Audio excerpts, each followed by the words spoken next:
What's up? What's up, everybody? Wow, I got an echo. I swear, it's always an echo. Soon as when I talk loud, everybody got to hear me. But what's going on, everybody? What's up, everybody? I know y'all probably not used to this. Yeah, Wait, wait a minute. Is that Miss Maggie T?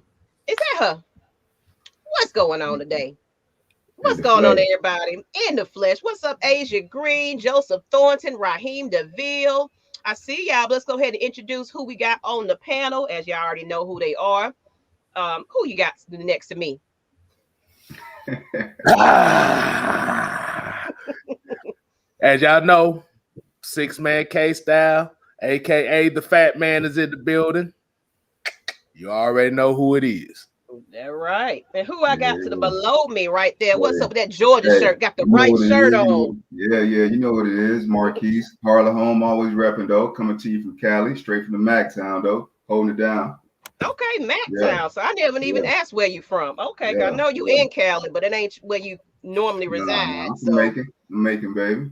okay. I was wondering how them Falcons Yeah, roots got into you. Okay. yeah. 780.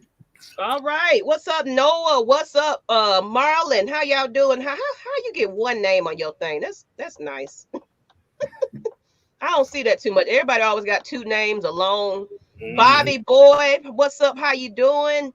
And Millie Mills, how y'all doing? Everybody, what's up? You seek, man, what y'all Yeah, got going on tonight? Y'all know it's just we ain't got nothing to talk about because it's a bye week, and y'all probably over there itching for some football, so you're I probably chose looking for for it. football. mhm. Football. Oh yeah, we always putting it down no matter what. Look, we be down in the off season talking about Falcons. If y'all didn't know, shoot, this content Yeah, never stops. So you're gonna get bye week, you're gonna get all off weeks.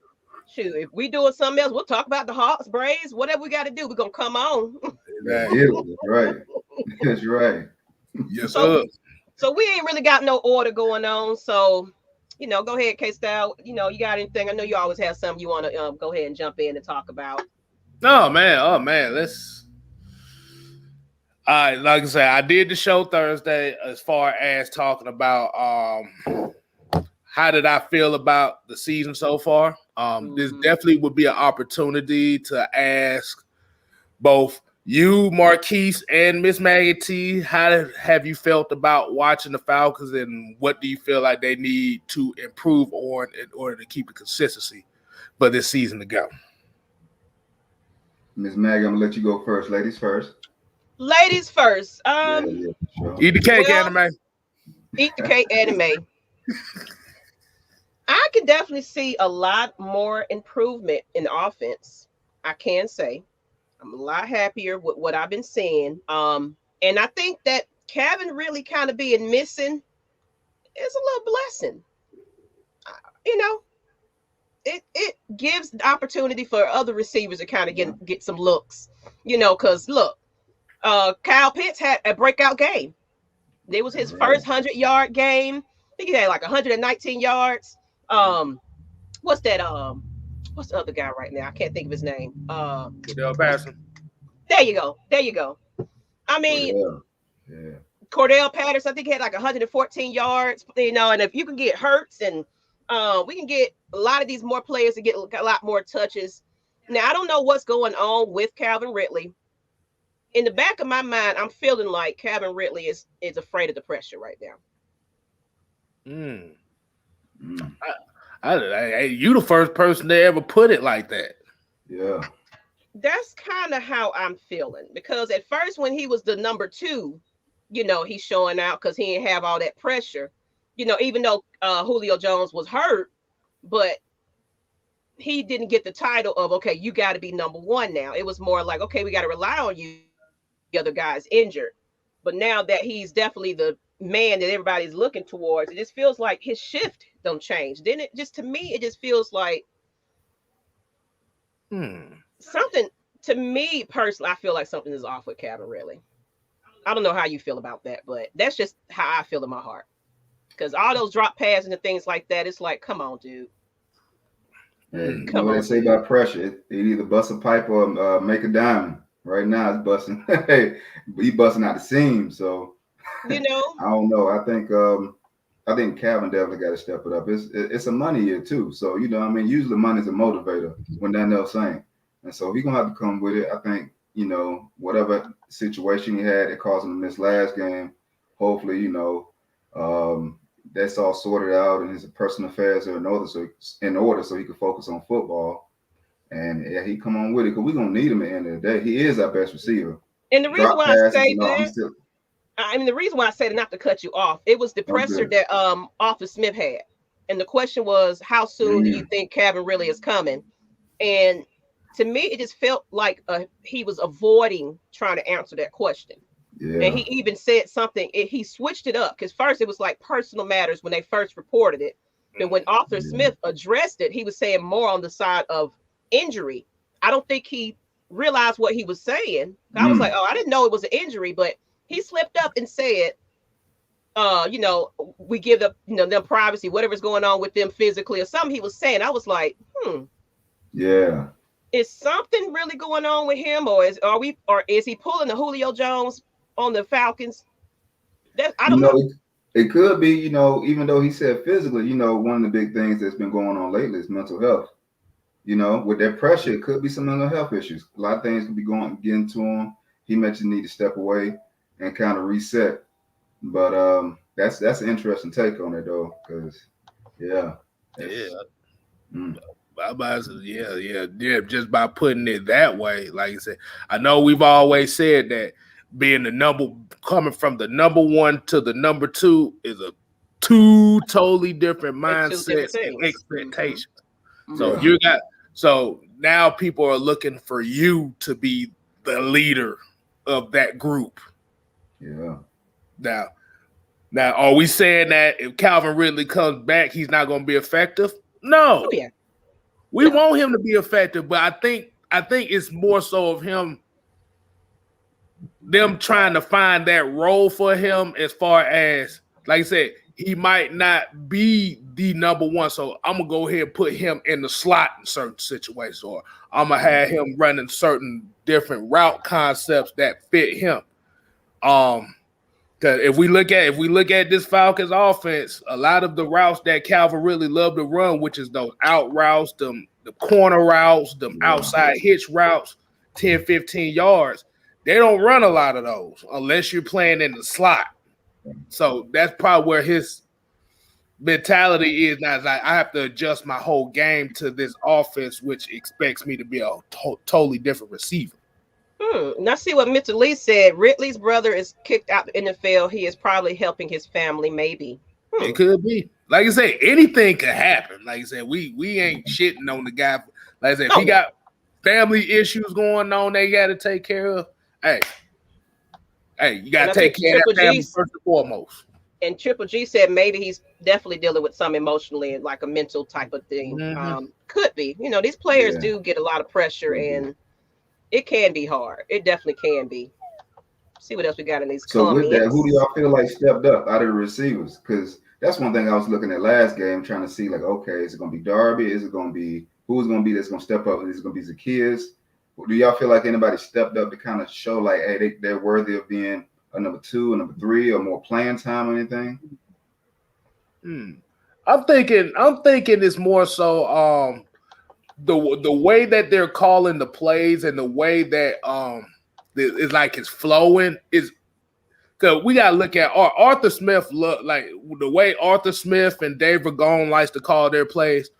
They're tight end heavy, so they're trying to establish these tight ends to open it up for the guys on the outside. Because that's kind of what happened was you started seeing Kyle Pitts starting to get a lot of more targets in the middle of the field, but then all of a sudden now you start to see Tajay Sharp getting a few catches. You're seeing Olamide Zacchaeus getting a few catches.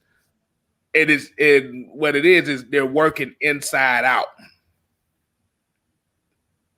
Yeah.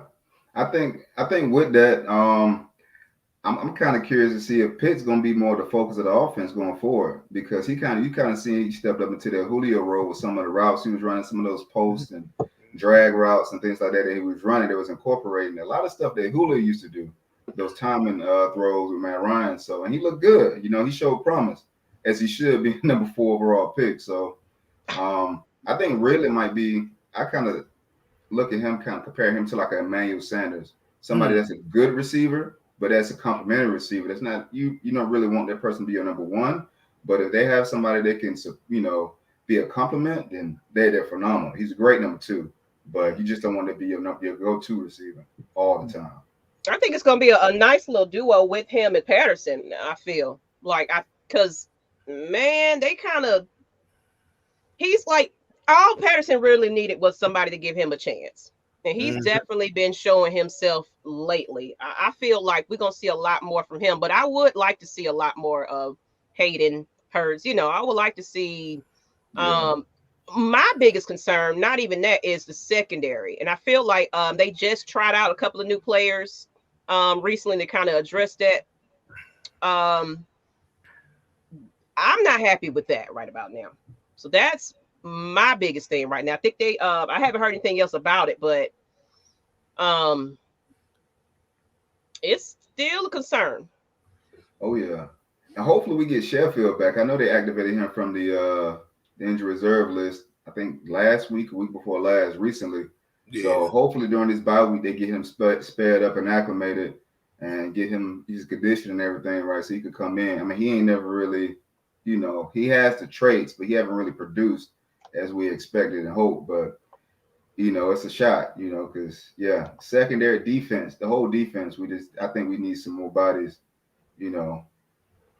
Right. Yeah, then my bad. I was going to get to this comment. David Brentlin said Matt Ryan's success and his strength is having tight ends. Yeah, like I said, that's where all of Matt Ryan's success come at. If you look at all the teams that went to the playoffs with the Falcons, like I said, even though you say he got Roddy White, but there was always a tight end that opened the middle of the field up. Like I said, you had a Tony Gonzalez. Well, I'm trying to think, 2008, who they had at tight end in 2008, I can't remember. But after that, they had Tony Gonzalez. You had Jacob Tammy, Austin Hooper. Now you got Kyle Pitts, Hayden Hurst. And like I said, and for what a lot of people would say, well, Matt Ryan doesn't have a strong arm. He never had a big arm like a Patrick Mahomes. That's not his game. His game is he has the game of a game manager, but he can make throws outside of just dinking and dunking all day. But in order for you to do that, you got to have the tight ends, and hey, that you need that security blanket, man. Into this comment with Myron Jackson, with the brilliant mind of Arthur Smith in this offense, he's using various personnel, which is putting each player in positions to excel. It's becoming troublesome to the opposing defense. And I like that. And I like that the fact that Arthur Smith is making sure his players can play at any type of position. Like pretty much Patterson, he could be positioned on anywhere on the line and pretty much produce pretty well. So it's like I like the versatility of a lot of our players. You got to use them right, basically. And we've been preaching that for a long time. And I love the Arthur Smith, even though it's hard to see it because everybody want to see wins. I like just seeing progression. Of course, I would love a win out of this, but anything that we in the red zone right about now, doing, scoring and things. So it's like he's driving us there, and he's changing the way that what you got your ear up for? No, I'm about to say I want you to go ahead and say that thing again about the red zone right quick. I think I missed it. Hold on, wait a minute. What did you say about the red zone again? Actually, they just had an article. I wish I could pull that up, but he's basically like, if y'all look at it right now, our record for the past 3 years, even though it don't look as great, but honestly, we're doing pretty all right about now. Yeah, we're on par. Yeah, on par could get better, but we're on par to getting better, definitely. But like I said, just think about this: the last 3 years, we done started off every season at least 1-5. So that's what I'm saying. Yeah, I mean, it's still. I think you got to be realistic when you look at this team, especially the way it's structured with our salary cap, and have that's where the front office and the coach have to have foresight and not necessarily, a lot of the stuff we're doing this year may not show, it may not, we may not see the fruits of our labor this year, but they're trying to see, okay, who fits this scheme long term? Who you can add value to this team? What can you do outside the position? Is there any flexibility?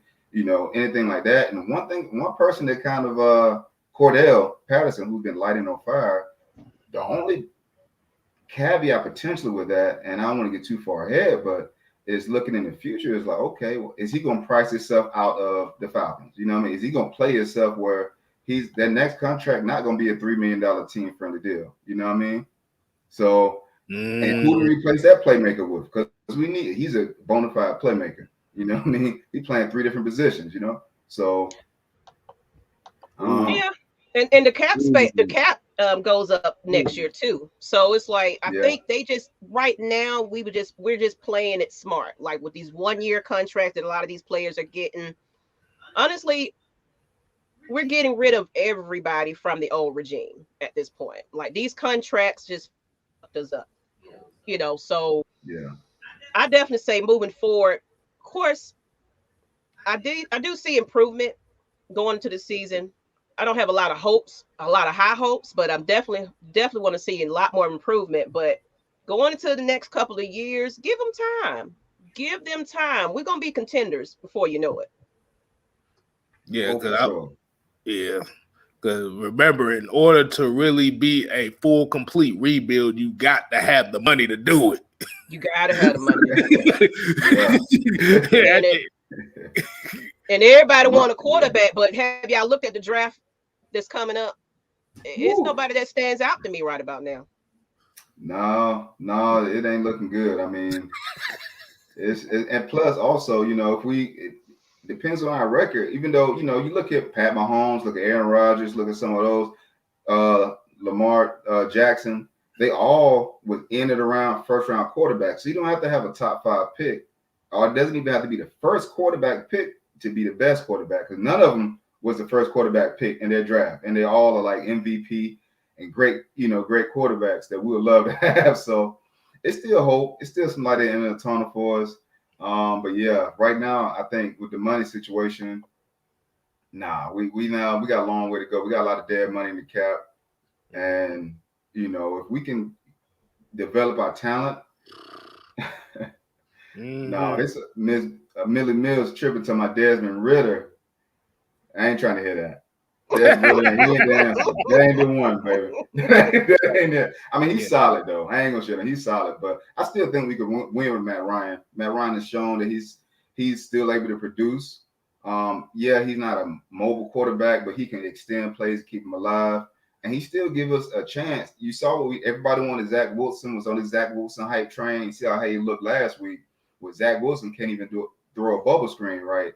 You know what I mean? Matt Ryan showing you like, he may not have an arm to throw a 60-yard bomb. Pitts had to wait on the deep ball. That's been his Achilles heel his whole career. But when he shows you precision and quick decisiveness when it comes to reading the defense and getting that ball out of his hand to whoever needs to go to.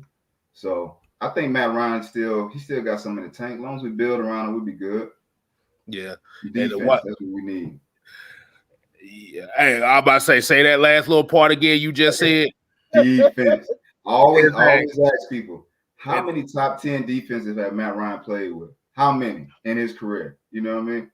Yeah, exactly. And what happened? No. I'll take that back. Two that I can think of, because I think that 2012 team had a top 5 defense. If I last remember, surprisingly, I know it ain't many. It ain't many. It ain't that many. Nah. But yeah, like a man's over here, Marquis said. Yeah, man. Hey, this quarterback class looks absolutely garbage coming in this year, boy. I'm like, good Lord. So I might as well hang on the mat for another year. Exactly. Unless we get a good one in free agency or something to go ahead and sit in the back. But look, we ain't gonna get one in the draft, not next year. But then again, like you said, a lot of those quarters get back and get down in the later on in the rounds too. Sometimes you get a little later on in the rounds. But it ain't gonna be the first. And I agree, Miller Mills. I see you. Felipe is not the answer. We're not going. Yeah. You're not expecting him to be the answer. Right? No. Actually, aren't they positioning him for something else? I forgot. I just did a report on it. As a tight end. Yeah. That's right. Shit, he might be our next right tackle. Put some weight on him. Put him on the line.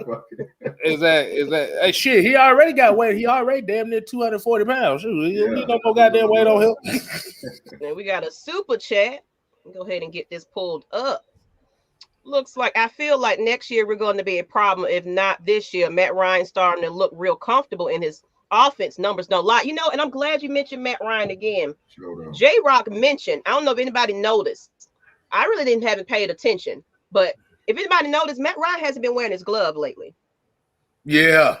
I don't know if that's something that he's trying, but it seemed like that glove done went off, and he busted more records and things like that. So maybe he's trying to switch his style of play up a little bit himself and trying something different.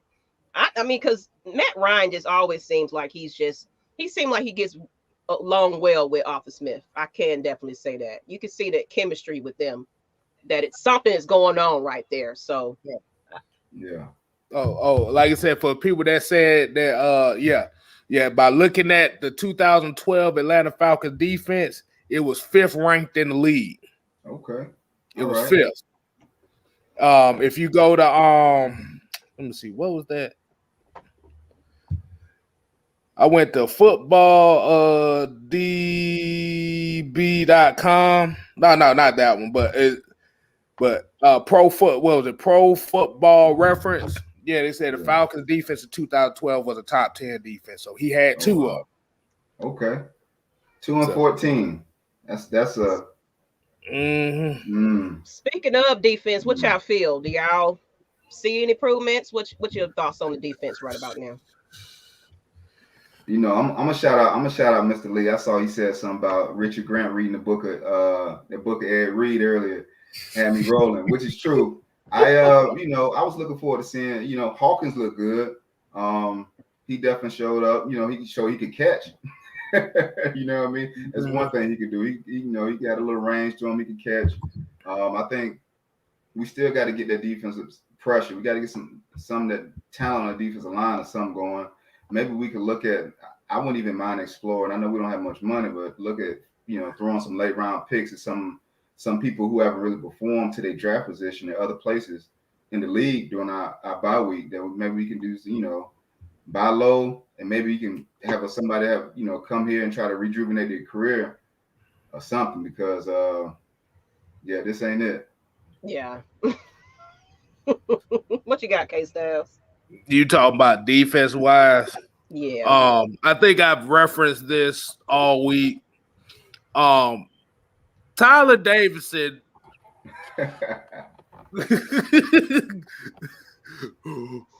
Where are you?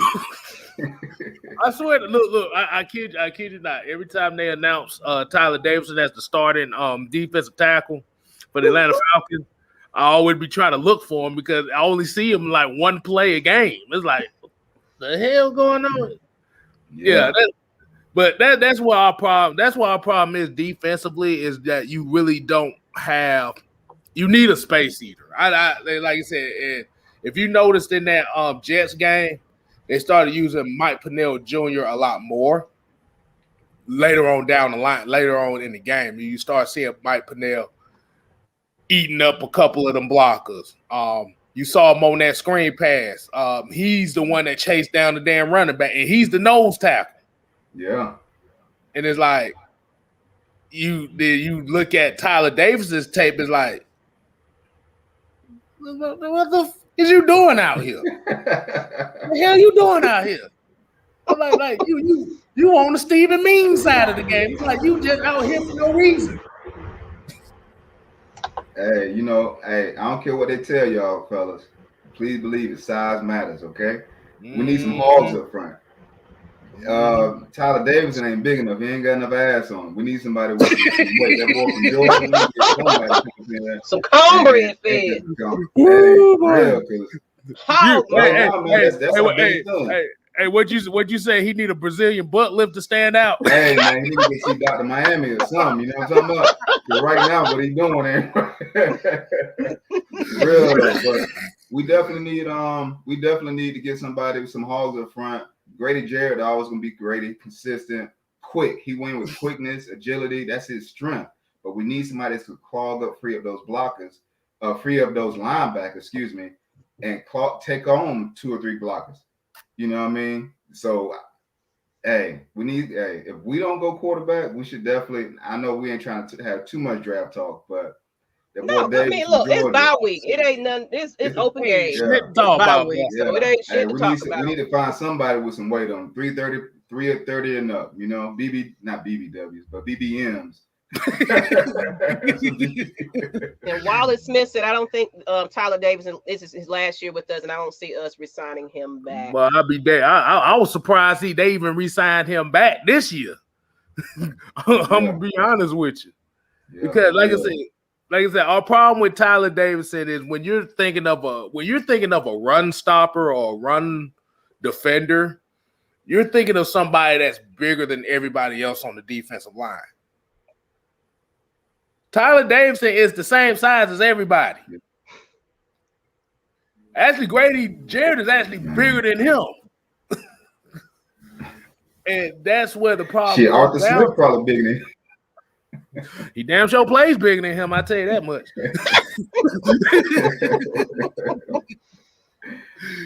And Mr. Lee said the Atlanta Falcons need a nose tackle.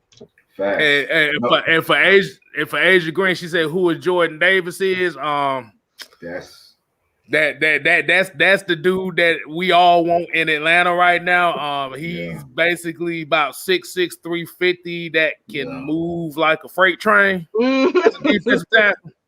And I'm a Georgia Tech fan, and I'm looking at this shit like, God damn, where the fuck is who the hell is this? Where they built this mother off a farm or something, boy. What the yeah, for real. But they made his ass on Madden. Boy, please, but he could be on Madden, he could be on NFL 2K5, whatever, boy. Yeah. So that's kind of like Jordan Davis is really like the popular guy that everybody wants in Atlanta right now, because as y'all said about Arthur Smith and Dean Pease and like the coaches that they brought in, they're changing the culture. They're slowly trying to change the culture, and the culture is they're trying to get away from it being a flashy offense. Yeah. We want to be more blunt and defense. That's what we want to be. That's where this team really needs to be.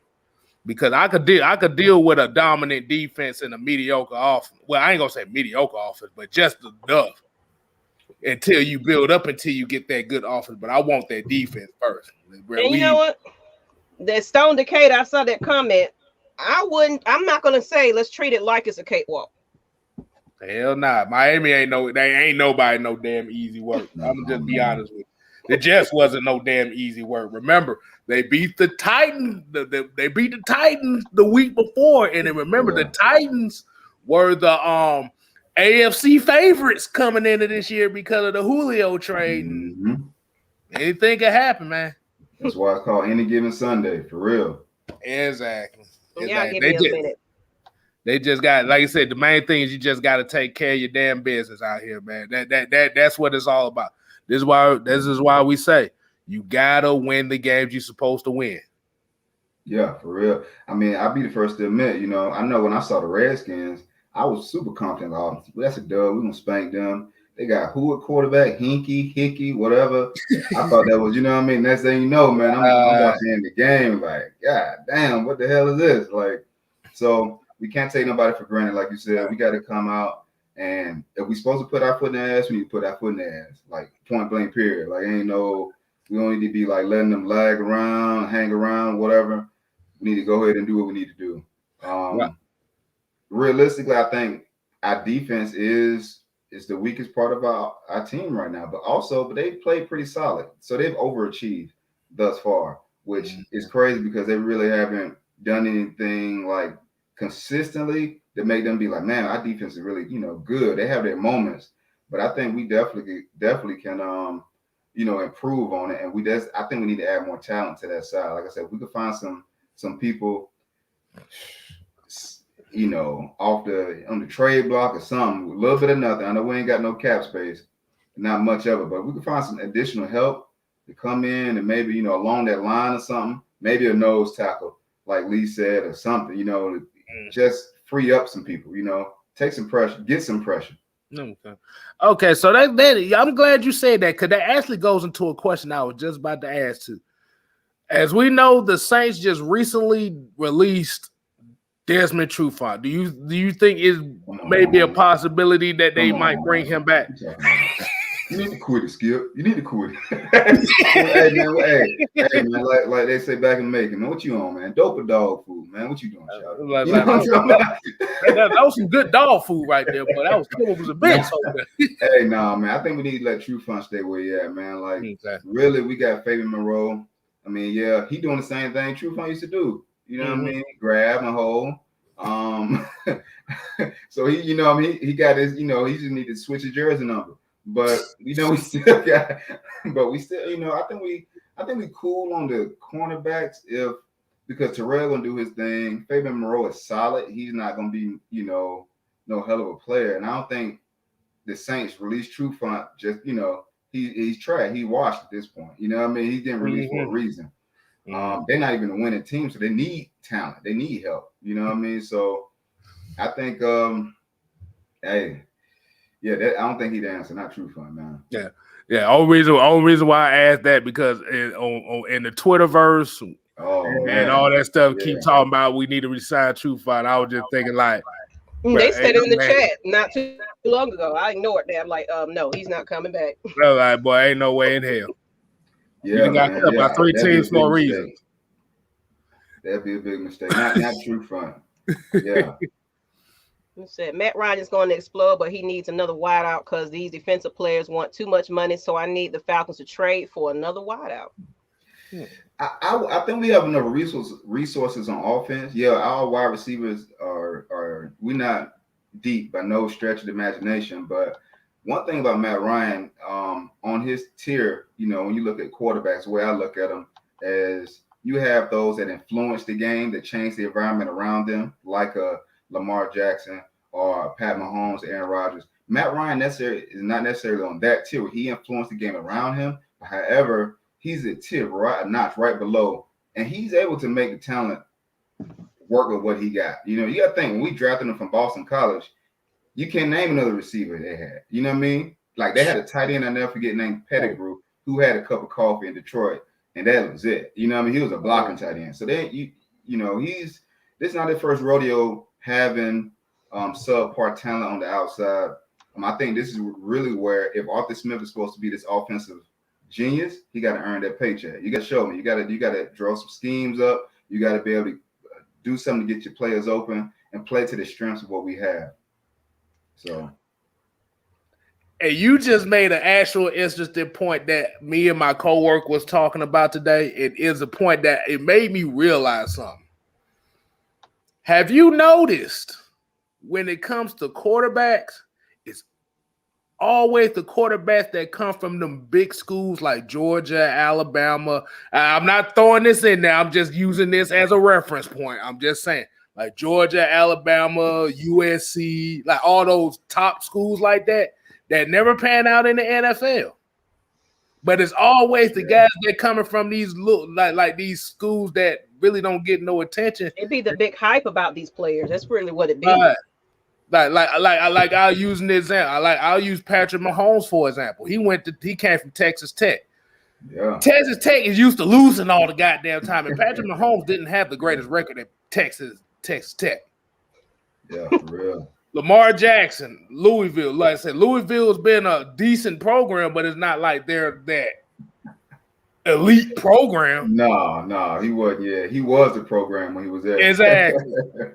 Look at Marquise. Look, Josh Allen came from Wyoming. Who the fuck knows what we know of the state, but who the fuck goes there?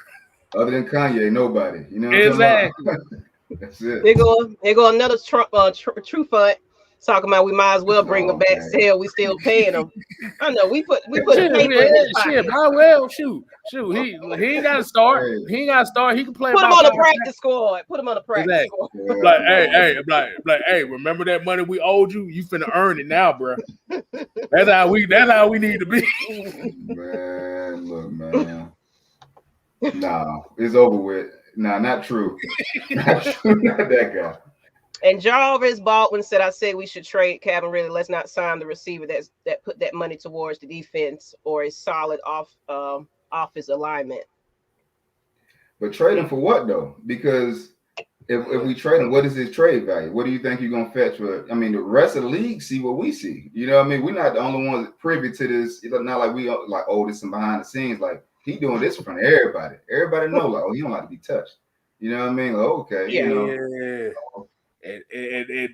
That's the one. They need to take him and get him some hits. He need to just go out there on the field. Like, all right, really, we finna just throw some shit at you. You need to get hit a couple of times, get bounced around. Just that's why they need to let these kids start back bullying. See what happened? Y'all get rid of the bullying. Motherfuckers feel like they forget what it feel like to be touched. They all say, "Oh, don't touch me." Oh God. I don't want to play no more. He touched me in the neck. Yeah. Really? I said they will be focused on the defense moving forward. Also, don't sleep on the Rosen. Oh, I'm snoring. I'm definitely snoring. What? Hey, melatonin, baby. Where is that? Yeah. That's not a long-term plan right there with Rosen. I mean, like I said, the reality of it is they just needed a backup quarterback that wasn't making $10, $12 million a season and Matt Sharp, so they needed somebody to back up that got some NFL experience. But like I said, eventually the next quarterback will come. Like I said, like I'm a Desmond Ridder guy from Cincinnati. I've always you like Ridder too? I'm a Ridder guy, bro. I'm a Ridder guy. Like you said. Because the reason why I like Desmond Ridder is if you look at the offense they run at Cincinnati, it's very similar to what the Falcons are doing now, as far as the dual tight ends and not really having that big name receiver.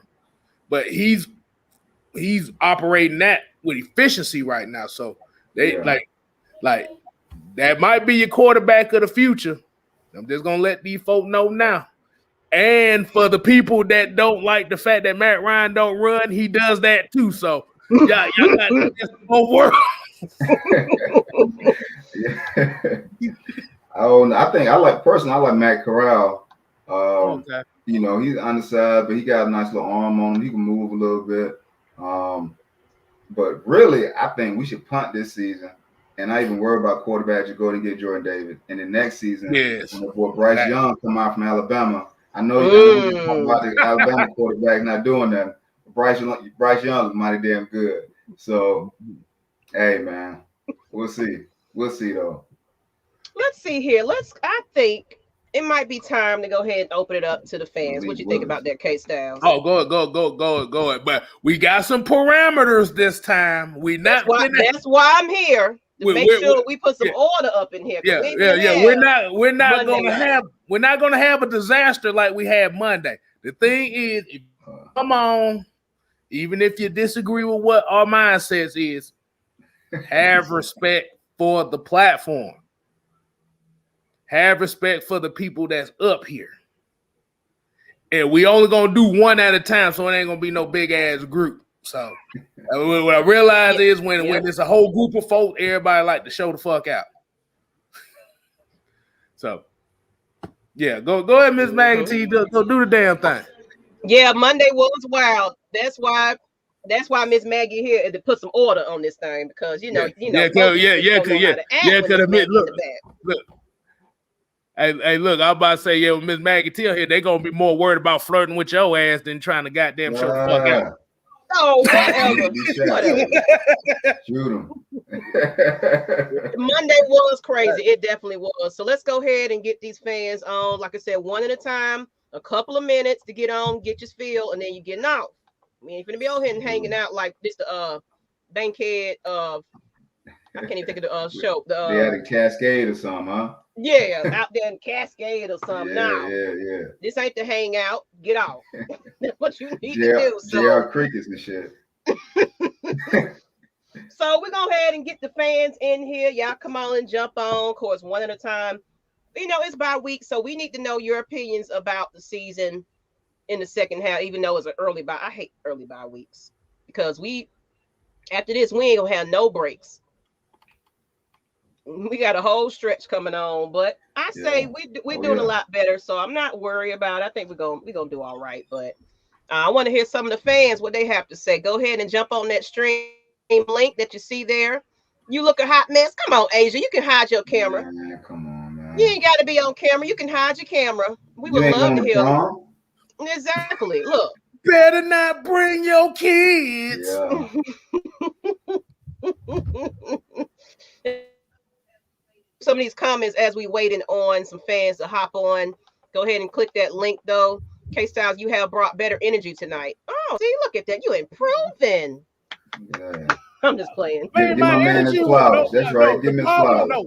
The problem was my energy was good until somebody tried to take over. And then all of a sudden I just went bad. Oh man. So that's why Miss Maggie is here. That's why she's here, because a lot of people don't know it. Everybody expect Mad Mike to be Mad Mike, but K-Styles got that side of him too. So that's why I'm feng shui all the time. So I'm the peacemaker. I'm the peacemaker in this thing. So it's like, y'all ain't finna show out on my show. That's what you're not gonna do. So where these fans at? Y'all better come on up in here. But let's see. I see something from Raj Patel. He said, do you think Dean Pea's style of coaching is appropriate for the current style of NFL offense, or do you think we need to give it some time? He said Dean Pea's defense. He said coaching style for defense. I mean, yes, because he has the experience. You have to remember, he has coached some great players. So he knows the expectations that he wants for certain guys. You have to think about it. Dean Pease has coached with the Patriots organization, championships. He has coached with the Ravens. Yeah. Always in the top 10 for a reason. He's a good mentor for like young defensive players. And like I said, he only elevates people. But the thing about it is you got to want to elevate yourself. Because if you don't, you got to look at who we got. And you got to look at who we got right about now. You got to look at the weapons we got. You know, you got to you can work with what you got. I mean, we come on now. Exactly. we expecting crystal results with Boone's phone budget. You know what I mean? Product out there. You know what I mean? Exactly. The talent, you know, we talent deprived. You know, we got some people in certain roles, but overall, we ain't got it. So he doing what he got. He doing what he can with what he have. I think once we start adding, once more talent is infused into this defense, you'll see better results, more consistent results. It's just gonna take time. You know, it takes a village. Exactly. Hey, I like that analogy you use too, because I was gonna say they want ace of spades goddamn results, and only thing we got to serve is some damn Taka and Wave. Everclear. Yeah. Oh. Yeah. They want some. Yeah. Exactly. Like, oh Lord have mercy, boy, this ain't gonna work. All right, we got somebody about to jump on. Oh, there it is. There you go. Got our first guest now. Of course, let you get your feel on. You know, you can stay on until we get somebody else to jump in here. But let's go ahead and get your opinion. Go ahead and put you on the stream. How you doing, Maurice? Or Morris? How do you say your name? Maurice. Hello. Hello. You might want to check your microphone. Are you there? I guess go ahead and put him back in the green room until he said he ready. I don't hear nothing. I don't hear anything. Yeah. Like I said, y'all come on ahead and like I said, chat it up with him in the back. I'm gonna tell him to check his audio. Anybody else? Come on, jump on. Don't be scared now. It's Friday Night Madness. It's time where you get your feel in, get your talk on. We want to hear from the fans tonight. Come on and bring it. Maurice, when you're ready, let me know.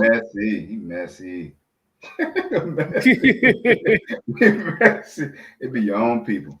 Hey, like I said, I want to give shout out to the King over here. He a Seahawks fan. I know they kind of going through it right now. I mentioned it yesterday that Russell Wilson's out for a little while. So I heard about that. His finger. Yeah, them busted that finger on Aaron Donald's helmet. Like I said, everybody that hits Aaron Donald's helmet end up being out for some time for some reason. I'm just saying. They got Geno Smith. They can be all right. It's Geno. They should be all right. I don't think they're gonna get the big plays like they're used to getting, but they're gonna get enough of those intermediate to short passes to be all right. But we got a question right here. I want to answer this. Deontay Walker said, "What do you think about the idea of Arthur Smith using Felipe Franks like Taysom Hill in the Atlanta offense?" You better use him for the shit. Aim to be the quarterback. Right. Hey, I'm about to say that's an interesting wrinkle too. I mean, it's just one of those cases where you like the athleticism that Felipe Franks bring as far as him being a big body like that. Had him try a new position. Like I said, that's how Taysom Hill damn near made $21 million in the contract last time. Just being one of them guys. And you know what? It would be smart because, like you said, we're dealing with cap space and everything else. We might as well see what we can get out of these players in different positions sometime. I'm a little bit just to see what we can get out of some other players because, a lot of these players, you got to think about it.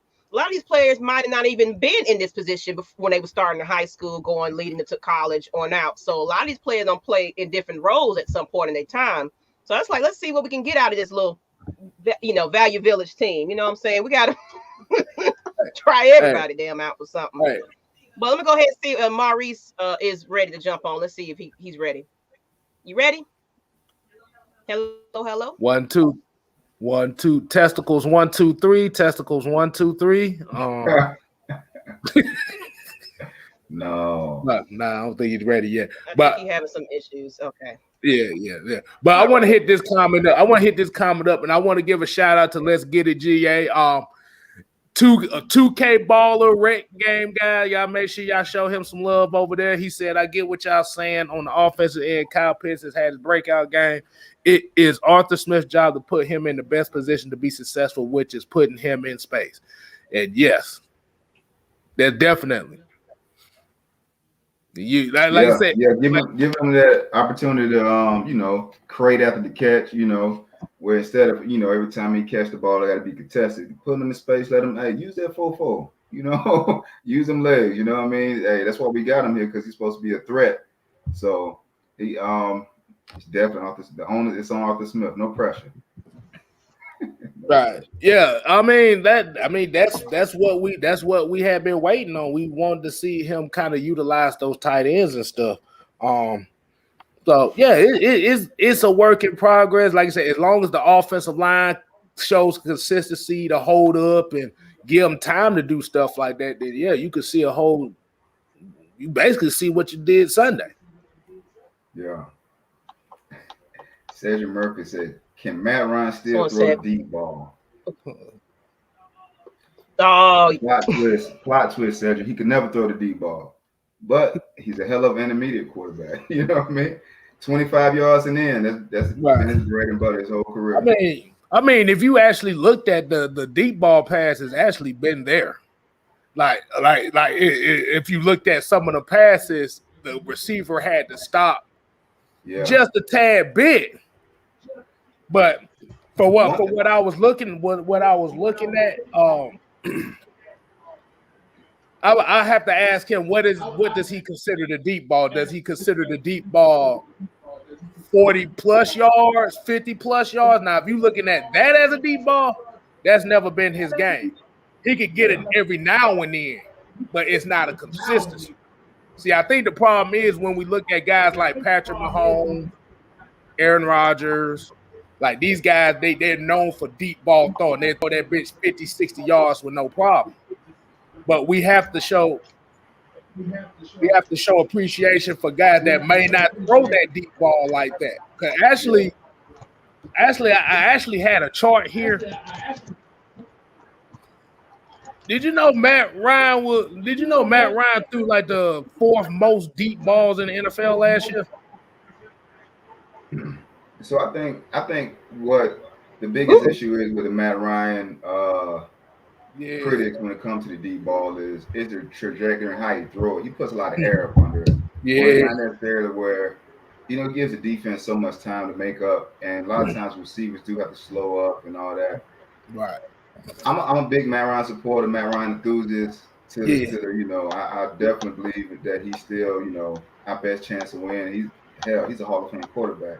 But that has been one area of his game that has always lacked. He's always put a lot of air up under it. But like I say, intermediate, outside the edges, in the middle of the field, he can do it. He can put that ball where it needs to go, about 25 yards in. That's your quarterback. That's your guy. As long as you give him a pocket or some kind of, whatever. Yeah, he can make it happen. He can read the defense. He can do a lot of things that come between the ears. That a lot of these quarterbacks, you look at people with strong arms. Like I say, look at Zach Wilson last week. He had one of the strongest arms in the draft. How'd it look? You know what I mean? Hell, like I said, he can't throw a damn screen, let alone a deep ball, which, what I mean? So, and granted, he's a rookie. He's going to go through his hard times. But when you look at overall plays of an offense, of a game, if you run 40 or 50 plays, you may only take 4 shots a game, maybe. A lot of the majority of the passes, the bulk of the passes, when they do 20 to 30 passes attempts, it's going to be intermediate, mid-range, and short. You'll have some deep shots that are by design, but for the most part, it's going to be intermediate to that mid-range. Yeah, but like I was someone in the back trying to jump on. Go ahead. Let's do it. Yeah, like I was gonna say, like when it comes to those deep passes like that, see, you don't want to have a habit of trying to throw 5 to 10 deep passes a game. Don't know NFL offense does that. But what you want to do is you want to have that threat. Okay, if they know that Matt Ryan is throwing these short to intermediate, that's why those deep balls are getting more open the last few weeks now, because they're seeing Matt Ryan dump it off intermediate. So it's like, okay, we don't respect his arm, and then that's why you're seeing a lot of those. That's why you're seeing a few of those Cordero Patterson, that Cordero Patterson deep post against Washington. That's why you saw Kyle Pitts catch that deep ball last week. Yeah, because it's all about you gotta set the deep pass up. It's not gonna be one of those things where he's throwing 12 deep passes a game. Ain't no way in hell that's gonna work in the NFL. Yeah, like I said, why the hell you think a baseball team doesn't have a whole bunch of home run hitters? Because it's a possibility they're gonna strike out a lot because they want to hit the home run. All right, we're gonna try this one more time, one more again. Let's see. We're gonna go ahead and bring Maurice back up on here. How you doing, Maurice? Okay. Testicles 1, 2, 3. Testicles 1, 2, 3. I hear you loud and clear. Hey, what's going on, man? Perfect. We hear you too now. Not too much today. Nice recovery day for me. Went fishing this morning and all, and didn't catch anything, but doing good. That's hey, relaxation. Go fishing, Maurice. Hey, check out Publix, man. You can't miss. Okay. Yeah, for sure. Got me on to speak my mind, so to speak. So I was saying earlier that we should I think Calvin Ridley was saved this year. I actually think that they were going to get rid of Calvin Ridley back during the draft, but news of Julio wanting to leave, they had to keep him. Interesting. I like that. Why do you think Julio wanted to leave? I didn't think about it. And like that. the other thing is that in the draft we would have gotten at least a first round pick for him, but since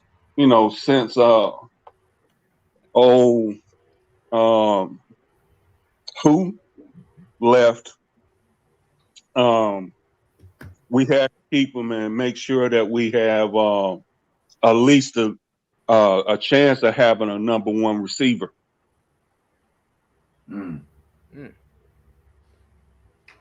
That's valid. That's logical. You know what I mean? What do you think And about? I would like to see him. I would actually like to see him traded before the trading deadline. We have found that trade him? Pitts is what has been advertised as being a great receiver. So it's time to get rid of Ridley. Can we get a first round pick for him? No, maybe not. Because he doesn't fit the scheme. Okay. I get where he's going at with this, because he's pretty much saying trade him, get something before he goes into free agency instead of just letting him walk for nothing. Am I right? Yeah. Because he's this square peg trying to force himself into a round hole. The scheme is it shows. He feels, I see when I look at the games that he feels like he's out of place. He's not smooth. He's not fluid.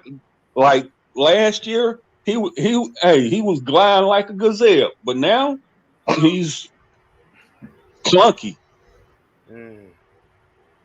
Yeah. He's not fitting the scheme like Patterson is. Patterson is like silk when it comes down to it. He's silky smooth. So and with the game Ryan had this last game, do we actually need him? I mean, if we trade Ridley, do you think that what do you think that signals for the season? Is that a punt for the season? Are we saying we're tanking? Are we not trying to win no more? What do you think kind of impression that sends the locker room and the fan base if you trade the number one receiver?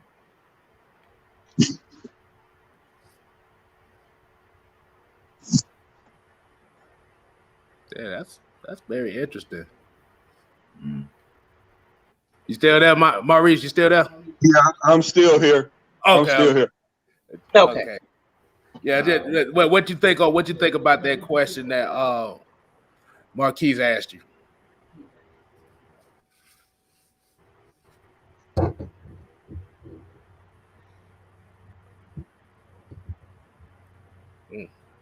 But difficult some issues again.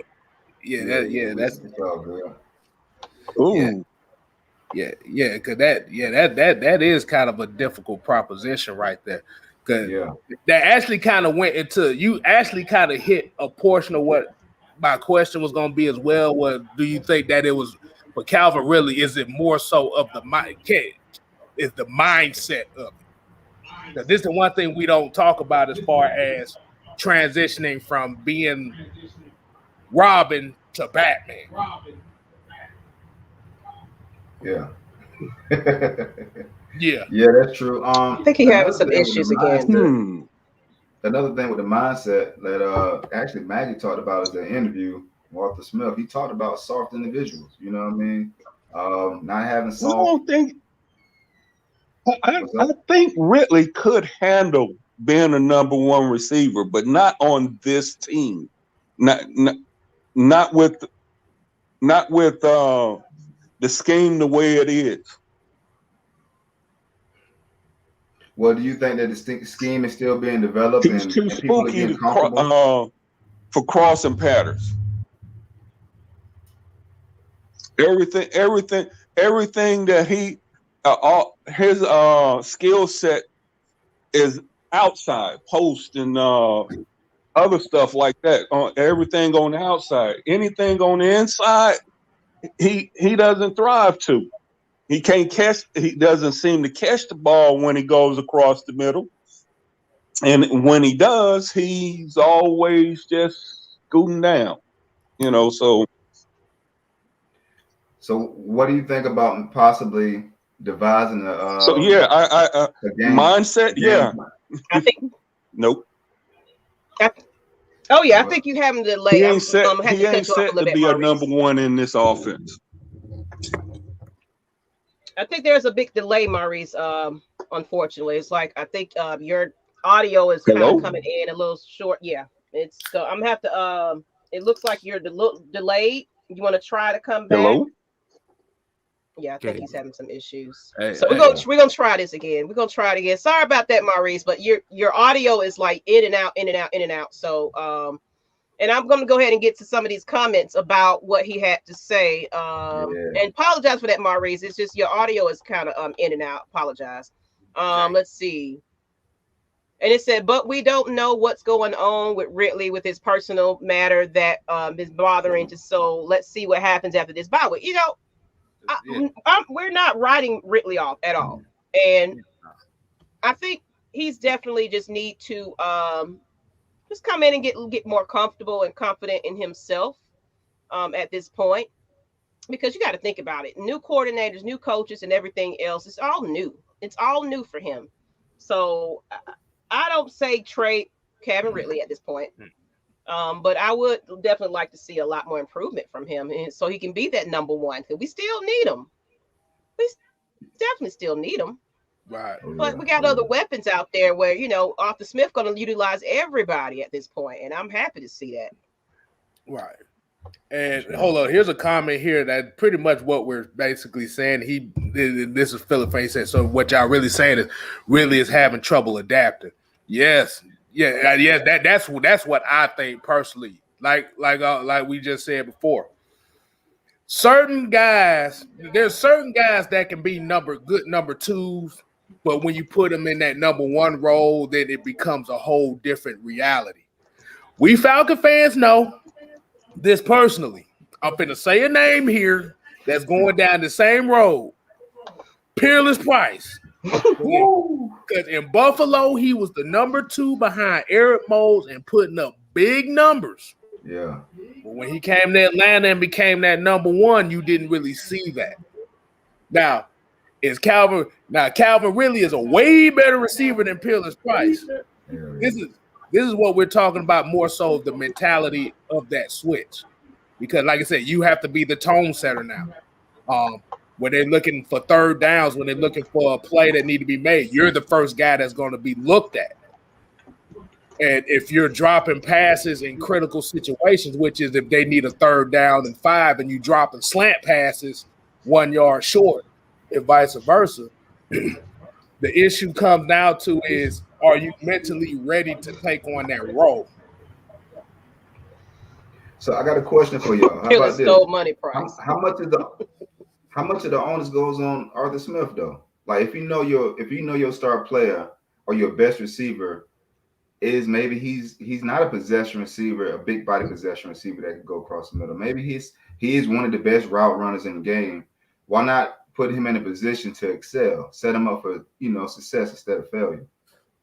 Does Arthur Smith take any of that, or is it just like, well, we want to force this round peg to go in a square hole? I'm gonna say Arthur Smith kind of gets a little bit of a blame on that as well. Because I really feel like with this offense and how they run this offense, Calvin is better suited in the slot.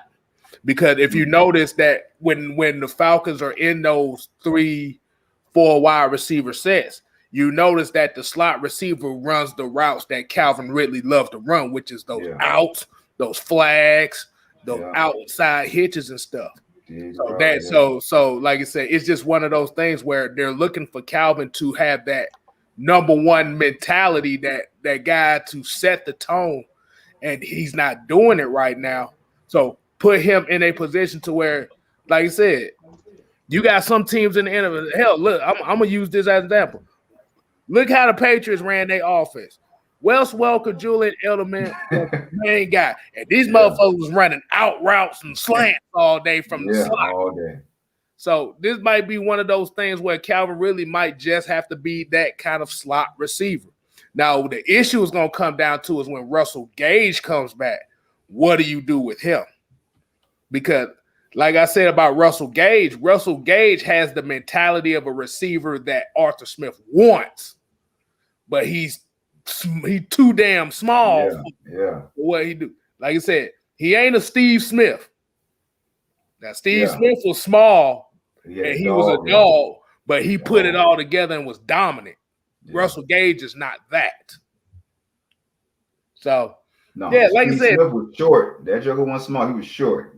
Exactly. But he was. I feel what you're saying, though. Yeah. So so Calvin Ridley, like if he comes back, I would expect Arthur Smith to put him more into that slot receiver role. Like I said, let him work what he knows how to work. Yeah, I think yeah, definitely. I think it's gonna be interesting to see when Calvin really come back. It's gonna be interesting to see when Russell Gage come back because we haven't had our full arsenal of receivers this year yet, you know. Right. So I think once everybody, get acclimated to the system, really still a dog. We're not trying to say, really isn't capable of performing or showing that he can be a number one receiver, but thus far, these 3 or 4 games he played, he hasn't displayed that. But we do know what he's capable of. We do know he is silky smooth. He got the route running down pat. He can break ankles. He getting off press. You can't, he has decent speed. He's not necessarily a burner, but he can get open. You know what I mean? So he has the ability, but can he put it all together and be productive? Exactly. I definitely agree with that. Jordan Denani said Arthur Smith has a tough convincing would really let him know that he won't be the number one, but he will put him in position to succeed. And we have to remember this offense really doesn't have a number one receiver. We got to remember that it's not based on who's the number one receiver. It's going to be based on who the hell is open. Yeah, and this is why you've seen Matt Ryan's kind of like yards per attempt is so low because it's not forcing anything. It's not trying to force anything. It's basically just okay. You're open, boom. Okay, you're open, boom. Oh, you're definitely open, boom, right there. Yeah. And that's what this offense has been. It's just been okay, give it to the open guy. This is what a lot of older quarterbacks do when they get older. They get put in these situations to where I'm just going to throw to the open guy. I'm not finna force it to Kyle Pitts.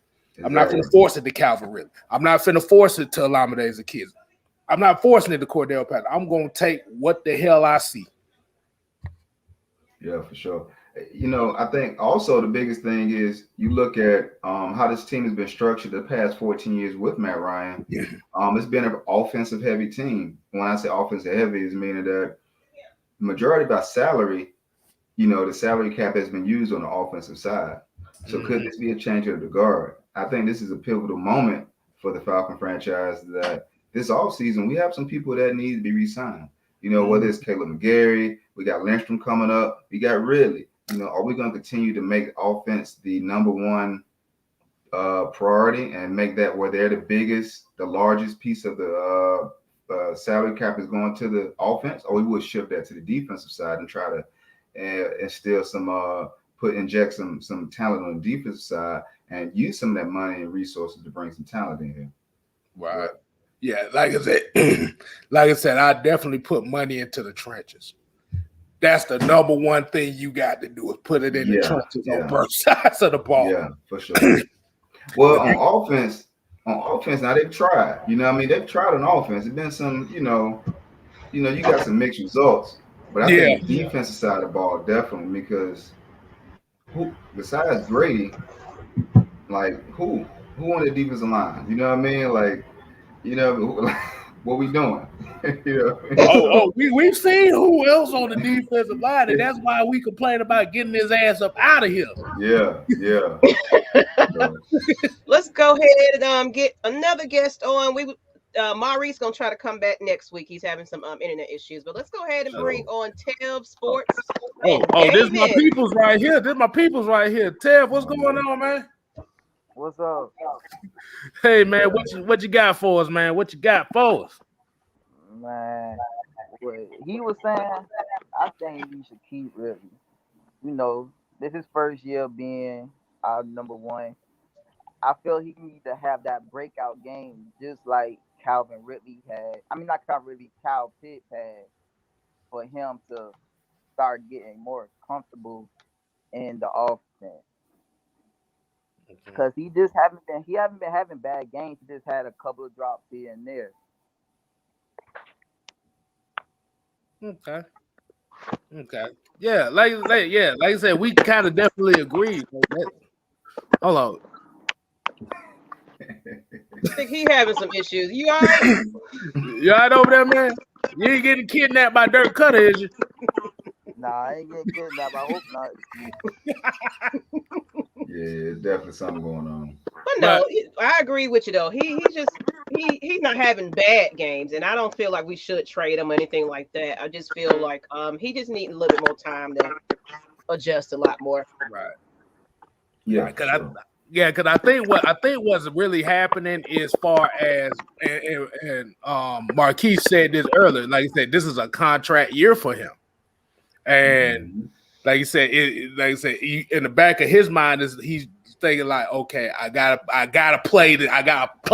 ball out this year so I can get this money, get this damn contract. And what's happening is now you're seeing that being added with a new offense, a new mentality on offense, and it's like everything is not clicking. But like I said, Calvin really, for whatever happened with him, like I said, hopefully he got it all out the way, because we want to see Calvin Ridley sit here and be Calvin Ridley, be the guy who was on pace to have more touchdowns than Julio Jones did. We want to see that guy. For sure. I think we're going to see that guy, because especially when you start to see these other players step up. Arthur Smith always been pitching competition, next man up, who the better man in this, so it's like, I think he's probably, whatever he's dealing with, he's seeing all this and he's seeing all the talks out there. He's going to come back out here and prove himself. I can say that, or at least try to. But if Calvin really come back out the next game and have about 200 yards on y'all asses on Miami, but this shit going to be funny as hell. But yeah. You got to look at maybe this bye week and him missing London. Maybe it's a blessing for him right now. Just kind of regroup himself a little bit and think about it. What you got, Tev? You better over there now? Yeah. I hope. I don't know if I'm still getting kidnapped or not. But I feel he just need to have that breakout game as our number one. That's what I really feel. And I feel like since he's seen Kyle Pitts have a good game, like, I don't know if K Styles said it, Mike, he'll feel more better that all the pressure is not on him as he think it is. Mm-hmm. Yeah, that's definitely what we've all been saying. You just, like I said, you just want to kind of don't put it all on him, but you want to have him involved enough. So yeah, definitely. That's kind of what everybody's been saying, Tev. He said, Andrew G said, I have confidence in really as a number one when he turns up field and runs forward, decides to side and everything. Now, this is one aspect of Calvin Ridley's game that he needs to work on is the moonwalking. He got a turbo from breaking mentality when it comes to contact. Now, like I said, that aspect he needs to definitely work on. He's a good damn receiver, but y'all didn't catch that. Like I said, do I need to bring up the highlight reel of all his the Kansas City game where he had a touchdown and then ran to the sideline? That's his issue right now. And I think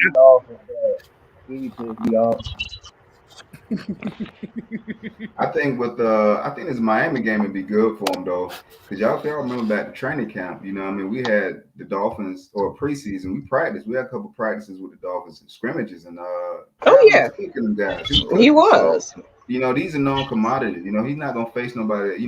I definitely think he got confidence. He should have confidence in himself anyway, but he will have more confidence knowing like these are the same guys. I gave these guys that work. They know what I'm about. They about to get this business. You know, I mean, they ain't got nobody over there can stop me. They got highlights all on Bleacher Report and everywhere else of Calvin Ridley cooking them guys. So I think this would be a good game for him to come back and exert his will and show what he made of. You know what I mean? And silence all the critics. You know what I mean? And have everybody be like, "Hey, get off my back, man." You know he ain't finna mess his money up. He ain't gonna fumble the check. And what Millie Mills said, as a wide receiver, those drops take a bigger toll on you mentally, though. They damn sure do. Because it's always like, damn, I just dropped this one. Now you thinking about the last one, and this is where your mental toughness comes into play. Because it's like, okay, I dropped it, fuck it, let me go and catch it. Then boom, another one happens. Like, yeah. So I mean, yeah, definitely. Like, you know, it takes a toll, but that's where being professionals. You know, these guys not only see masseuses, they see therapists on the regular. You know what I mean, for their mental health, to help them get through whatever roadblocks they may have mentally and challenges. So that's something that, you know, that's structured part of being franchised. They already got that, you know, so I think he should be straight. You know what I mean? Definitely should be straight. Right. Side to side. Getting my stuff from side to side. Hey.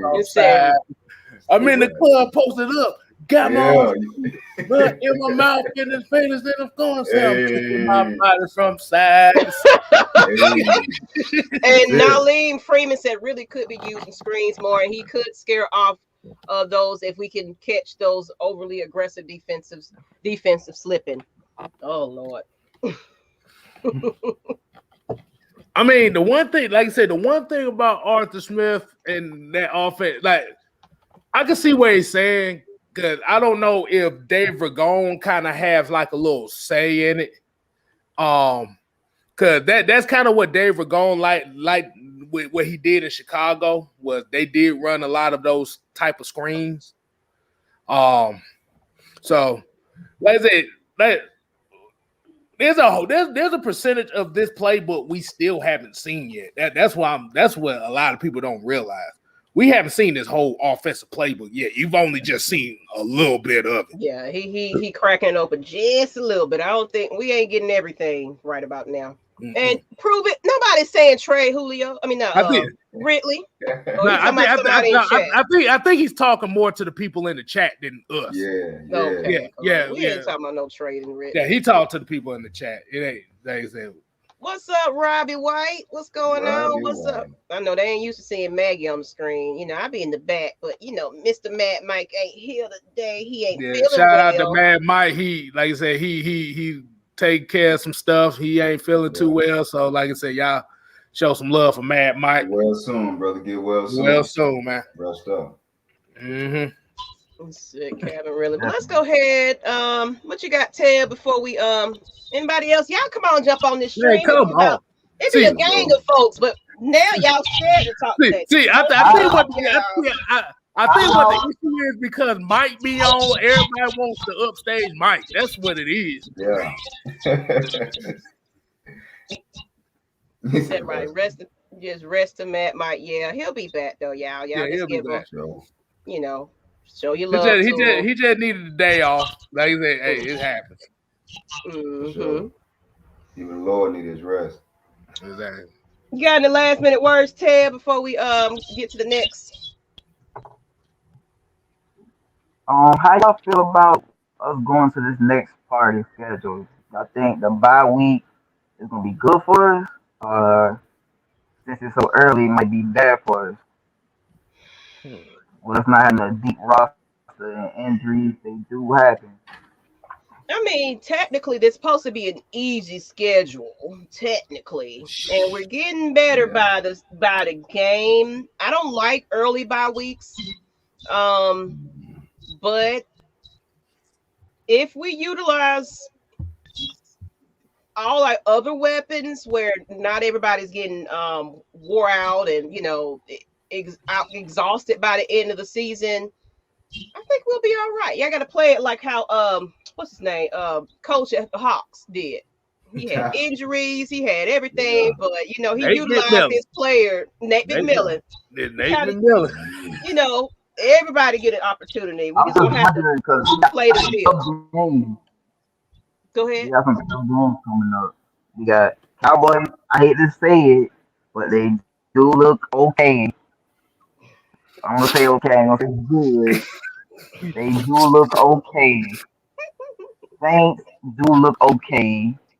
It just We ain't worried about we James. got no game coming up after the Miami game.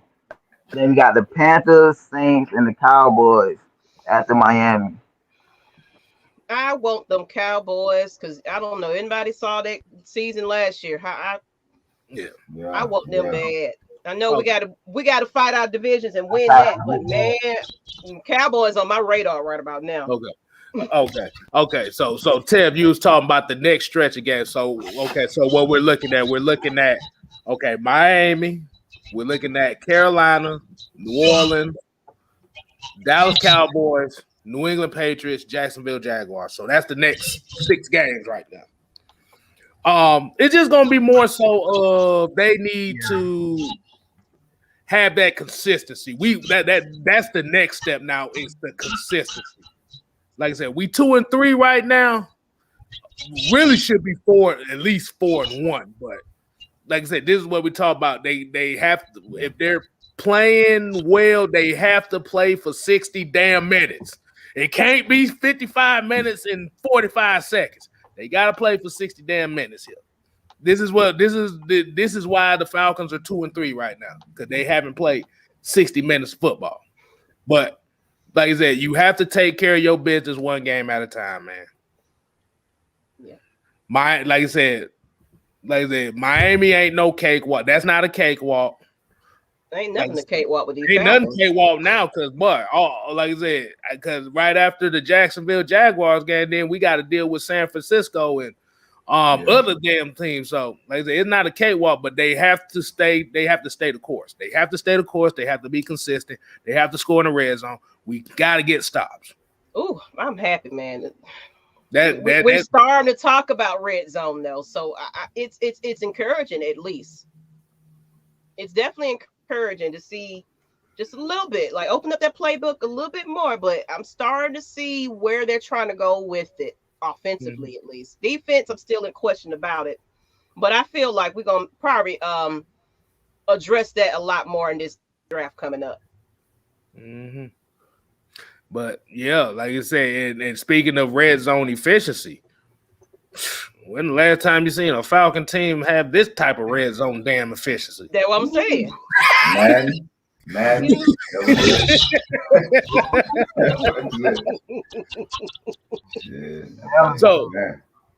So my question with that red zone efficiency, is it really the players, or is it the fact that they're calling plays that are getting these guys? Oh, is it the play calling in the red zone, or is it just the players' mentality that kind of held us back before as far as red zone efficiency? I mean, I can say, to me, honestly, I say it's coaching, because it's pretty much technically still the same team. You know, it's you know what I'm saying? It's still the same pieces. So I feel like it's a lot to do with play calling. Right. Yeah, agreed. I agree. I definitely think it's play calling, and the players can execute whatever you call. So the players go out and execute the play. But if you calling these, the last regime had a lot of very telegraphic plays where, okay, it's first and 3 on the 3-yard line. We're gonna come out and twin tight end, 6 offensive linemen, I formation.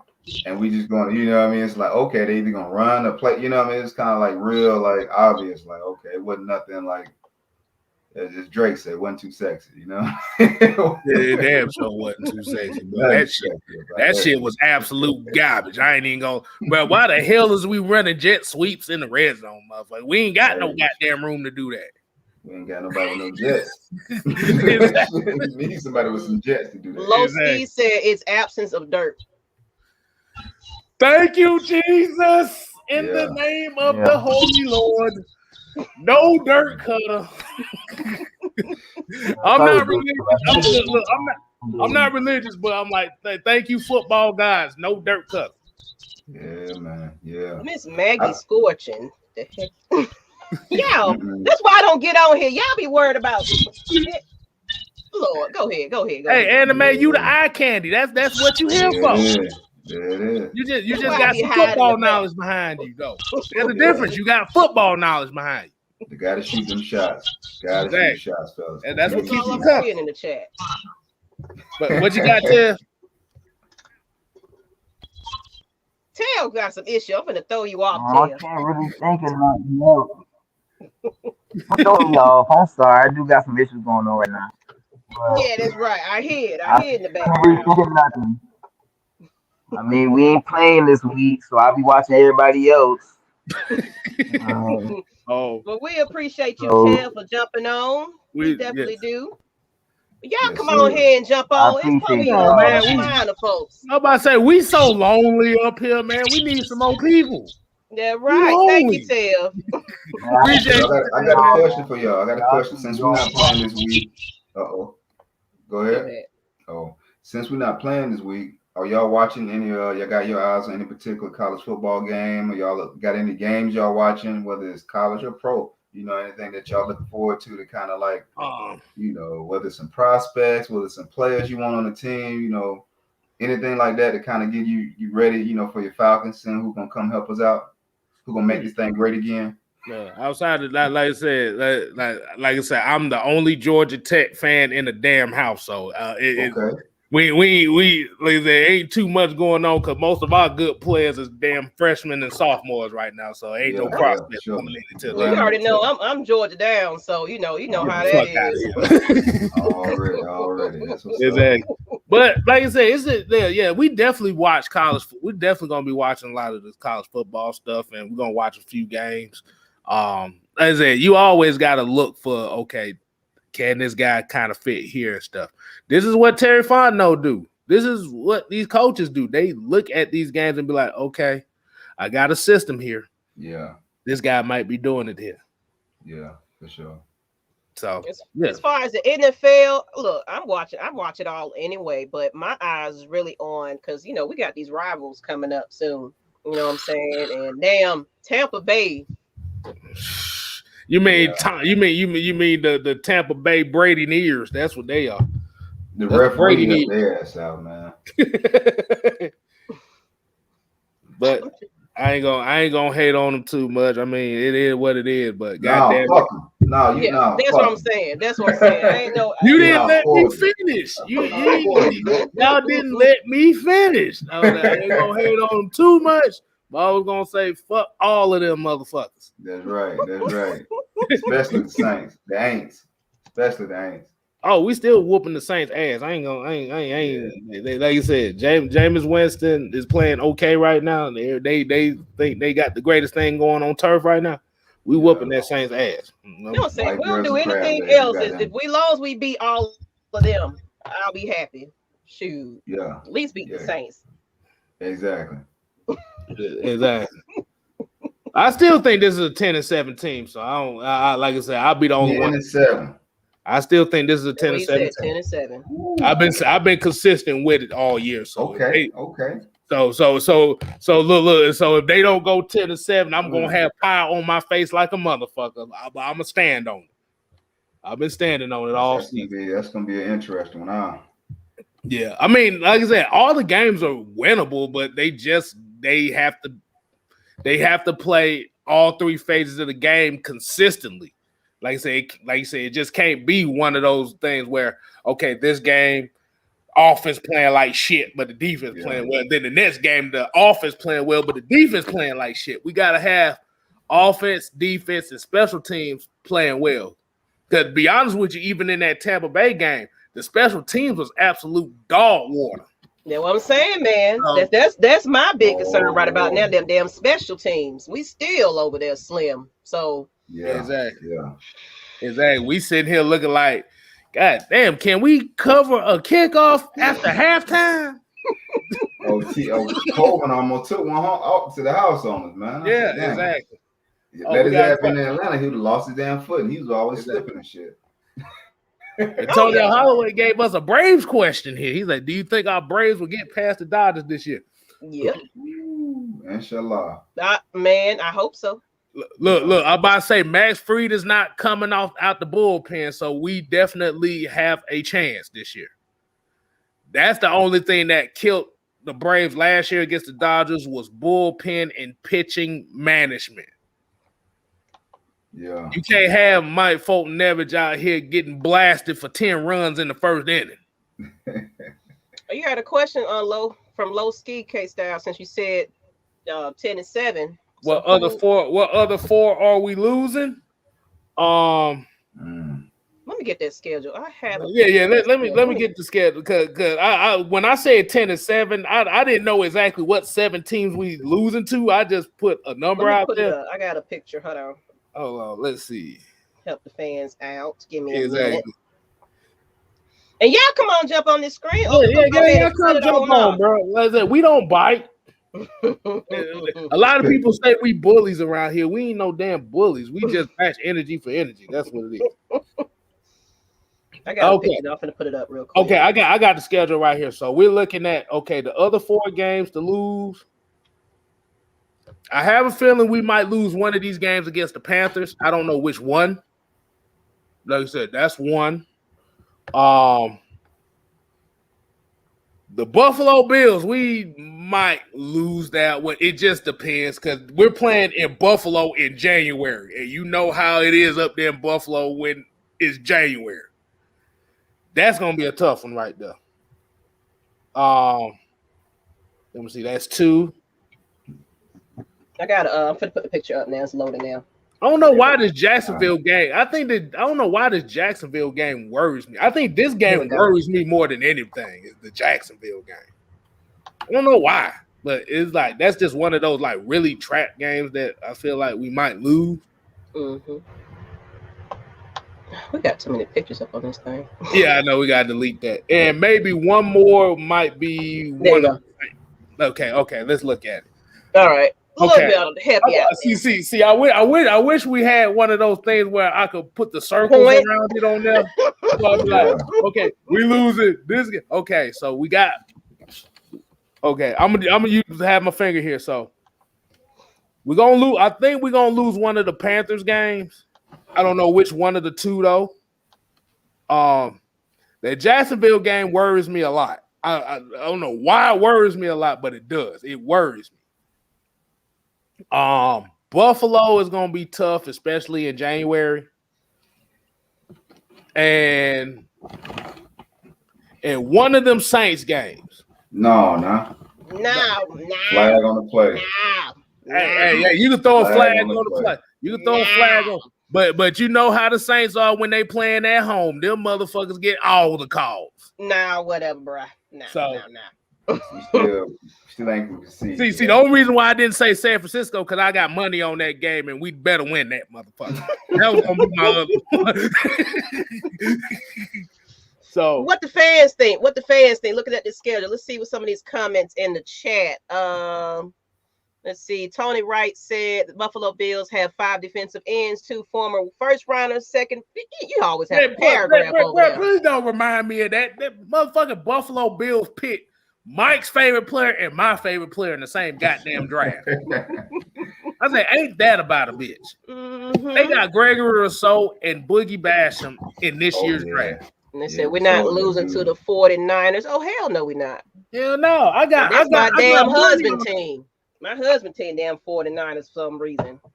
Don't be telling them that you're gonna make us lose our fan base. No, look, it's a divided house. I'm like, hell, you like the 49ers?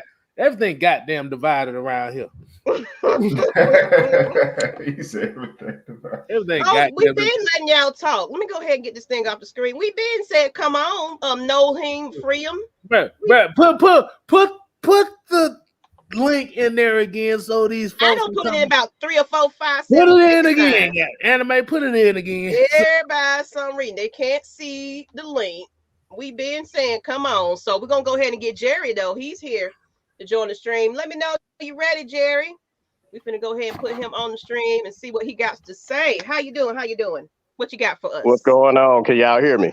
Yeah, we good, man.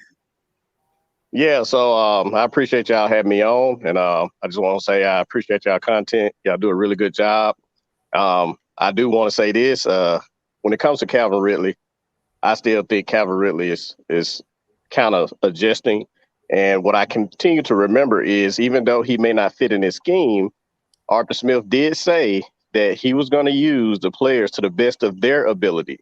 So even though we're saying that Calvin Ridley has to step up, we also have to remember the coaching is still trying to figure out the best way to use the pieces that they have, because these aren't their guys. And his talent is just too much to just say, oh, we're going to trade him off. Now, is it possible they'll trade him? Yeah, it's always possible. Anybody could be traded, but I believe that they're just still trying to figure out the best way to use him, because we know he's not a physical receiver. He's finesse. So give Arthur Smith time. He'll be able to figure out the best way to use all his talent. Same with Dean Pease.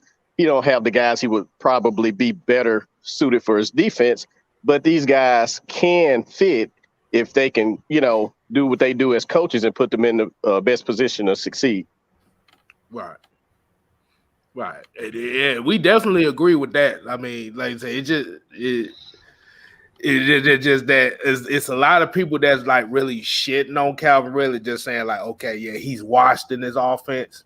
Like I said, it's high. Like I said, I think it's just more, like you said, I think it's just more so of the expectations. Remember, Julio's not here no more, so they're looking for Calvin Ridley to step into that Julio role. Yeah, and that could be a lot of pressure. If you're talking about number one in a team where everybody in the city of Atlanta is trying to keep an eye on it, they already don't want Matt Ryan there.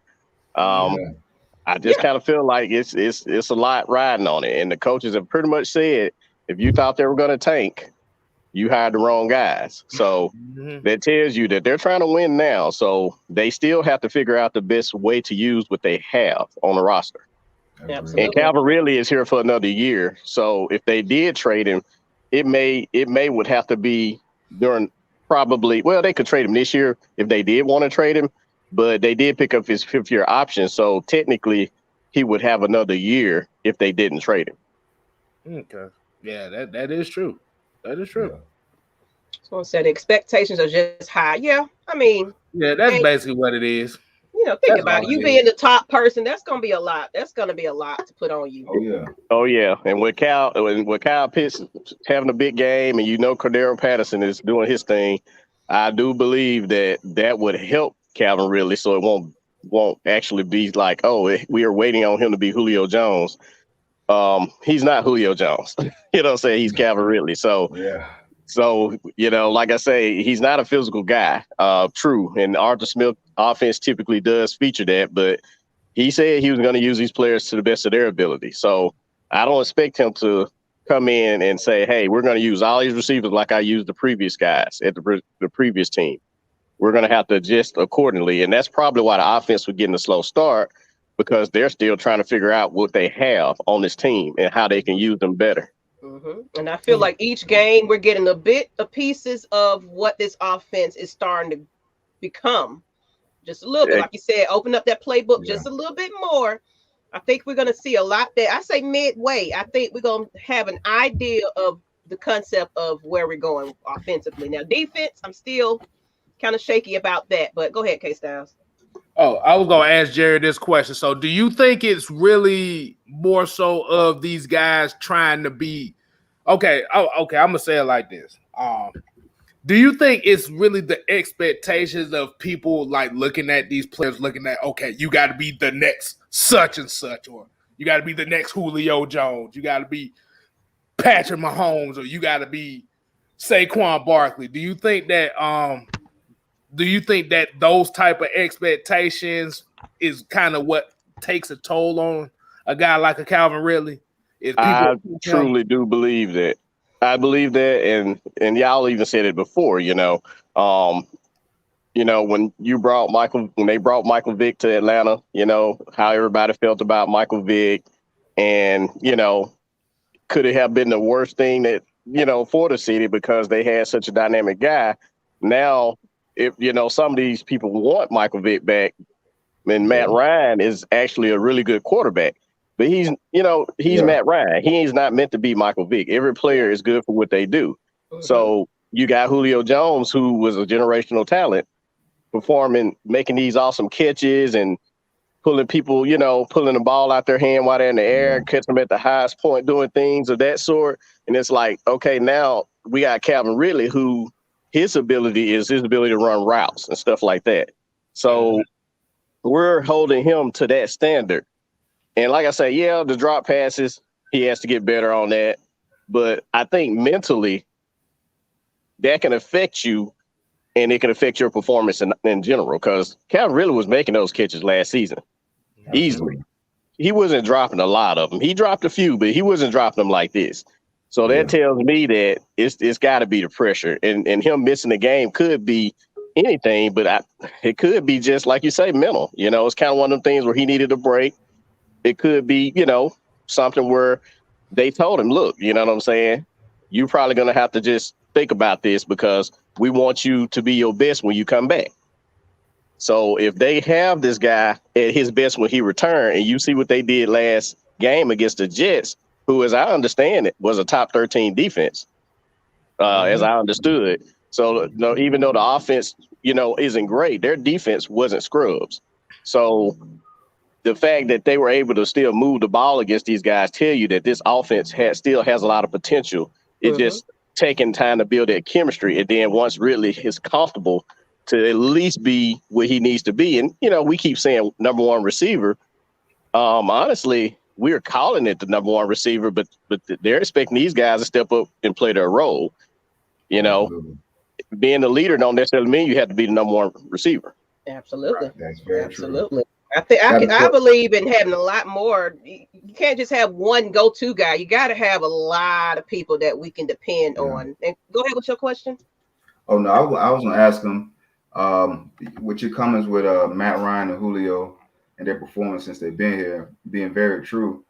Do you think that maybe has made our fan base and people around the organization spoiled, where the last 14 years we've been accustomed to being a competitive team, or having a quarterback that performs above, one of the top 7 quarterbacks in the league, maybe, you know what I mean? Wide receiver is one of the best wide receivers in the league for the, having that gluttony of talent and performance just consistently, and it makes it look easy. Do you think maybe that's that maybe we're spoiled? Maybe we just expect, that's what we expect now. We got our nose turned up, Yeah, we're looking at our previous the standard that those guys set, and now that's what we're expecting from newer guys to go be coming in. So if we don't watch that, and when they do bring in, they start building the team from the trenches, as K-Style said, and when they start bringing in this young quarterback, you're gonna be very disappointed, because it's gonna take them some time to adjust.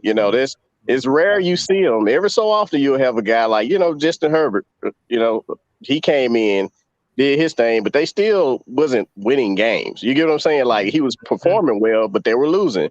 And I think the thing is, people want to win. They look at the Super Bowl. It hurt all of us. It hurt my feelings too. And everybody was angry about it. Then we started blowing leads and stuff. And I think that's what made people so frustrated to say, well, Matt Ryan can't win games. And it's like, well, this is a team sport, Absolutely. Yeah. This is not no one quarterback. Yeah, a quarterback get a lot of credit for a lot of things, but at the end of the day, this is a team sport, whether it's coaching, whether it's players or whatever. And like you say, we've been so spoiled with having generational talent and the chemistry of him and Matt Ryan, to the point to where now we're expecting the same thing with Calvin Ridley, or we're expecting the same thing with Mike Davis, to be able to do what Kevin Coleman and Devontae Freeman did when they were, a good duo. And it's like, it's going to take some time. These guys, it's their first season together. It's the first season without certain players. It's going to take some time to adjust. Agreed. And we got somebody in the back. Let me go ahead and get this other extra guest on, since he, everybody's starting to get a little bold. If you don't mind, Jay, I'm going to go ahead and get I don't want to mispronounce his name, and then in case I know you had something to say. So, how you doing? Oh, you can actually hang tight if you want to hang on, because we not full tonight. So, if you want to hang tight, or if you definitely want to disconnect, you're welcome to do that. But I want to get to our next guest as well. And who you got? I see he's muted though. Martin. Hey, y'all hear me? Yes, we can hear you. How you doing? What's good? Good. How are you guys? Doing fine. What you got for us? Nothing. I just want to continue on that point, about how Ridley being the top guy and everything. That's just the name that we give it. And Arthur Smith is new to this team still.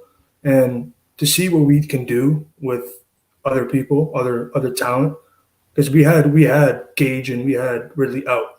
And the opportunity that we had to show Arthur Smith that we had other talent. We had a Zacchaeus who could make crucial third down conversions. We had a Tajay who can make good plays when he needs to, and we had top target in the game, obviously Kyle Pitts, to see and to show Arthur Smith, the guy that I don't know if you guys remember him saying, "I want my top guys out there. I want my top guys out there." These are his top guys. We can see what he can do with a Gage, with a Tajay or a Zacchaeus, even a Cordell Patterson. We have generational talent on this team. And it's such a good opportunity to see what we could do without our top two receivers out of the game. Such a good opportunity. And obviously, you wish nobody, gets injured or is out. I don't know what's Ridley's thing, his personal problems or whatever has been going on, but it was a good opportunity. It was a good milestone for us to see that we can move on and we can have other, playmakers on this team. I like that take. Yeah. For sure. Margin. So my question would be for you is, what do you feel like it would take for this stretch of games that we're going out to? What do you think that it will take for us to keep that consistency going on for these next 3 or 4 games, so where we can get back on that right track? Honestly, man, I would say just reps, man. Give it to your best players. Give everybody a shot. Okay. If Ridley's consistently out there dropping balls, throw in Zacchaeus, see what he can do. I'm not saying Zacchaeus better. We know Ridley's elite, but Zacchaeus was making some top plays. I feel like consistency in giving our other guys a shot, because Arthur Smith did say that he wants his best guys out there, and just because your name's Calvin Ridley doesn't mean you're the best. Okay. Right, because we've seen like I said, we've seen receivers that were considered I ain't even gonna say receiver. We've seen players that were considered great in their positions, but then when it came to different schemes or they go to different teams, and it's now all of a sudden that same guy that you oh, he did good here. He ain't shit here. Yeah. That's why they call it team sport. Everybody, we're one person's weak. The other, somebody else has a strength, and you put it together and put a product on the field. Yeah. I think what the issue is that a lot of people don't realize that a lot of these players that come into this league, no matter what position they are, outside of kickers and punters and long snappers, are system guys. You got to fit a system. Yeah. Could I will use an example. And I got this question earlier about Patrick Mahomes and the Falcons. Would you really trust Dirk Cutter with Patrick Mahomes? Man, he burned Patrick Mahomes out before he even gets to his first 4 years, throwing the ball deep every play. Would you trust Would you trust Lamar Jackson with Dirk Cutter? You see what he did with Jameis Winston. Yeah. Yeah. Oh yeah. Odell Beckham Jr. Yeah, I had to throw his name in there because everybody said Cleveland was gonna be one of these up and coming teams with OBJ on the team, and you got Nick Chubb and Kareem Hunt back there, and ain't nobody catching no passes like that. Yeah, that's true. And they already talking about trading him. So I'm gonna pose another question to y'all. Some of the thought provoking. So since everybody talking about receiver, that's been the topic of discussion tonight for the most part, number one receiver. We, for the past 12 years, about 11, 12 years, we've had one of the best, arguably the best wide receiver in the game. And what have we won? What do we have to show for it? What do we have to show for having one of the best receivers in the game?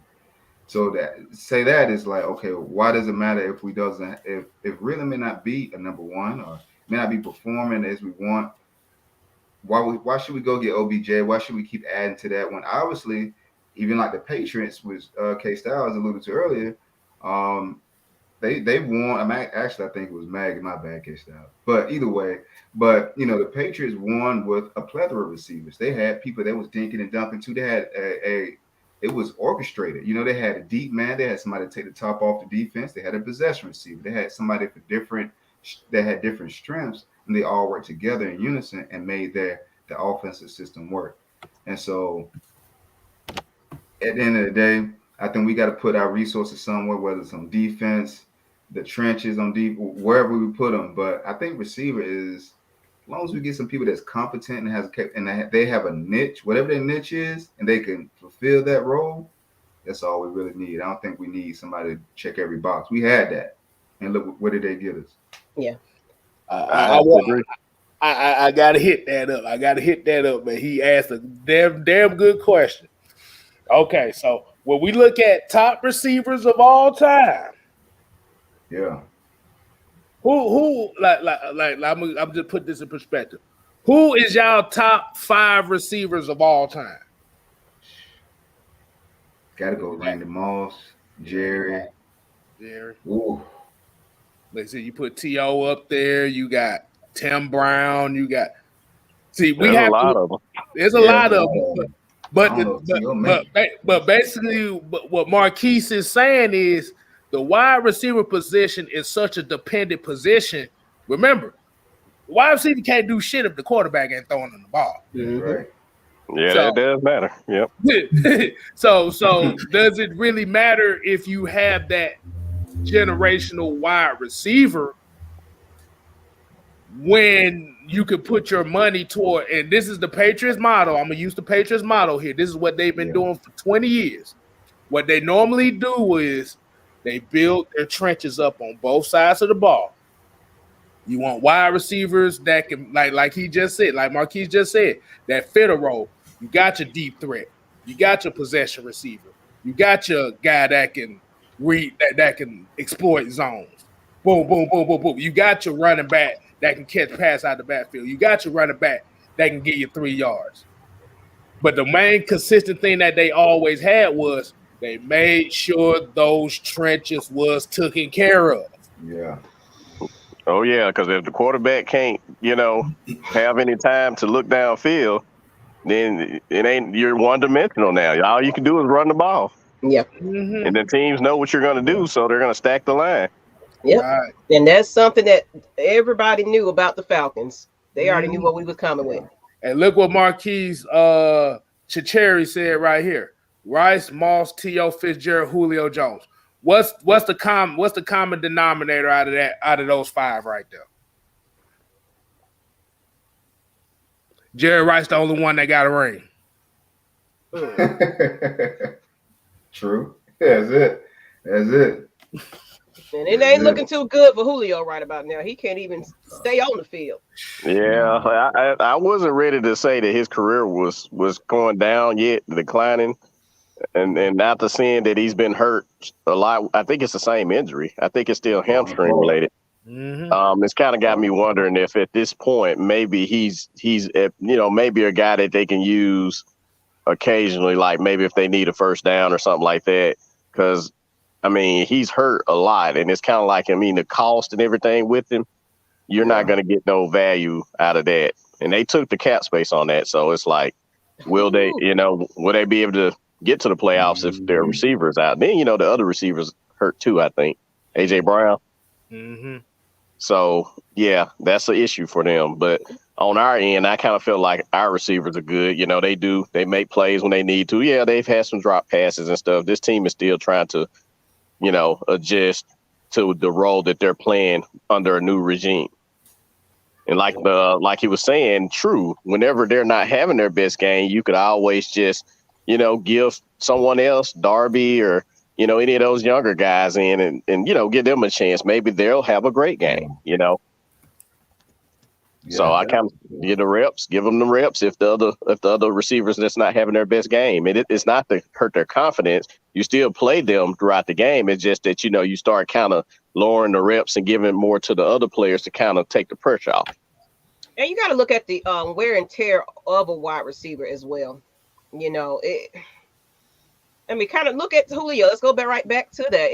It's really it can be physically tasking on wide receivers, honestly, because they are everybody's, they want that big wide receiver, Yeah. they want, it's so it's like, I don't know, like you said, kind of use Julio here and there, and it might be the same, for Ridley. It was like, let's not make it where he's double teamed and everything else. It needs to be where we utilize all the guys that we got right about now, and just to kind of even it on out. Let's see. And Mark, let's see what else we got. I'm gonna look at some of these chats because we getting ready to go ahead and close it out. What you think, K Styles? Yeah, might well go ahead and close it out. Like I said, this has actually been a very good show today. I was surprisingly the 0 and 17. Because Maggie's here. That's because the 0 and 17 crowd ain't show up today, which I was very shocked about that. He said, I can't believe they thought we'd be 0 and 17. I mean, with the talent we have on this team, and we talked about it last season, even with Dirk Cutter, you say we only won 4 games, man. Most people would have looked at, how we played throughout that season, throwing the ball as much as we did and stuff, and say, I don't even know how you even won 4 games. The team was strictly one-dimensional. You know what I'm saying? So, so the team is definitely talented, and we blew those leads in a lot of those games. So I feel like this team is talented enough to at least compete for a seed. It just I ain't gonna sit up here and say they're going, but I just know that they have the talent, and then with the coaching, if things are able to be on point with the chemistry and stuff like that, I think they have a chance to compete. And I'm gonna add to what you have to say about that. Like last season, when Raheem kind of took over, we saw a little bit of potential then, I can say. Of course, I don't think he was ready to be a head coach of us, but I felt that we were starting to see something different up on the Raheem Morris. So give the team a little bit more time. We're gonna get a couple of more wins on our belt. You know what I'm saying? Yeah. I think we're going into a right place. Oh, we got a little super chat. Let's go ahead and get that before we roll on out. Tony Hall, $5. What Atlanta-based sports franchise other than Atlanta United would be the next to win a championship, in your opinion? The Hawks? That's what it's looking like. It's possibly the Hawks, because they ain't too far away. And Trey we trust. Oh yeah, absolutely. And then of course, look, the Braves right now. Right. Well, we got to get these Dodgers though. That's true. Hey, look, I'm about to say, when we talking about that Hawks team, bro, I'm gonna say it right now, boy. Gory Dang is gonna be a big piece of this team, bro. I don't realize it. And then with the Hawks too, you got to think about it. Nate McMillan didn't have this team at the beginning of the season either, where he was able to practice with them. Now, my only concern is we do got some injuries right about now. I'm not too concerned with it because Nate McMillan knew how to maneuver through that entirely. Like, he didn't just throw them out there just to get hurt. He knew how to utilize his bench and everything. So I feel like Nate McMillan will get this team right. So I think we're gonna get right on back there. I think Atlanta gonna be worrying about Atlanta. Everybody gonna be looking at Atlanta for the next few years with these young team at that. We are a young squad with Atlanta Hawks. Sure. Mm-hmm. You know what I'm saying? So we only gonna just get better.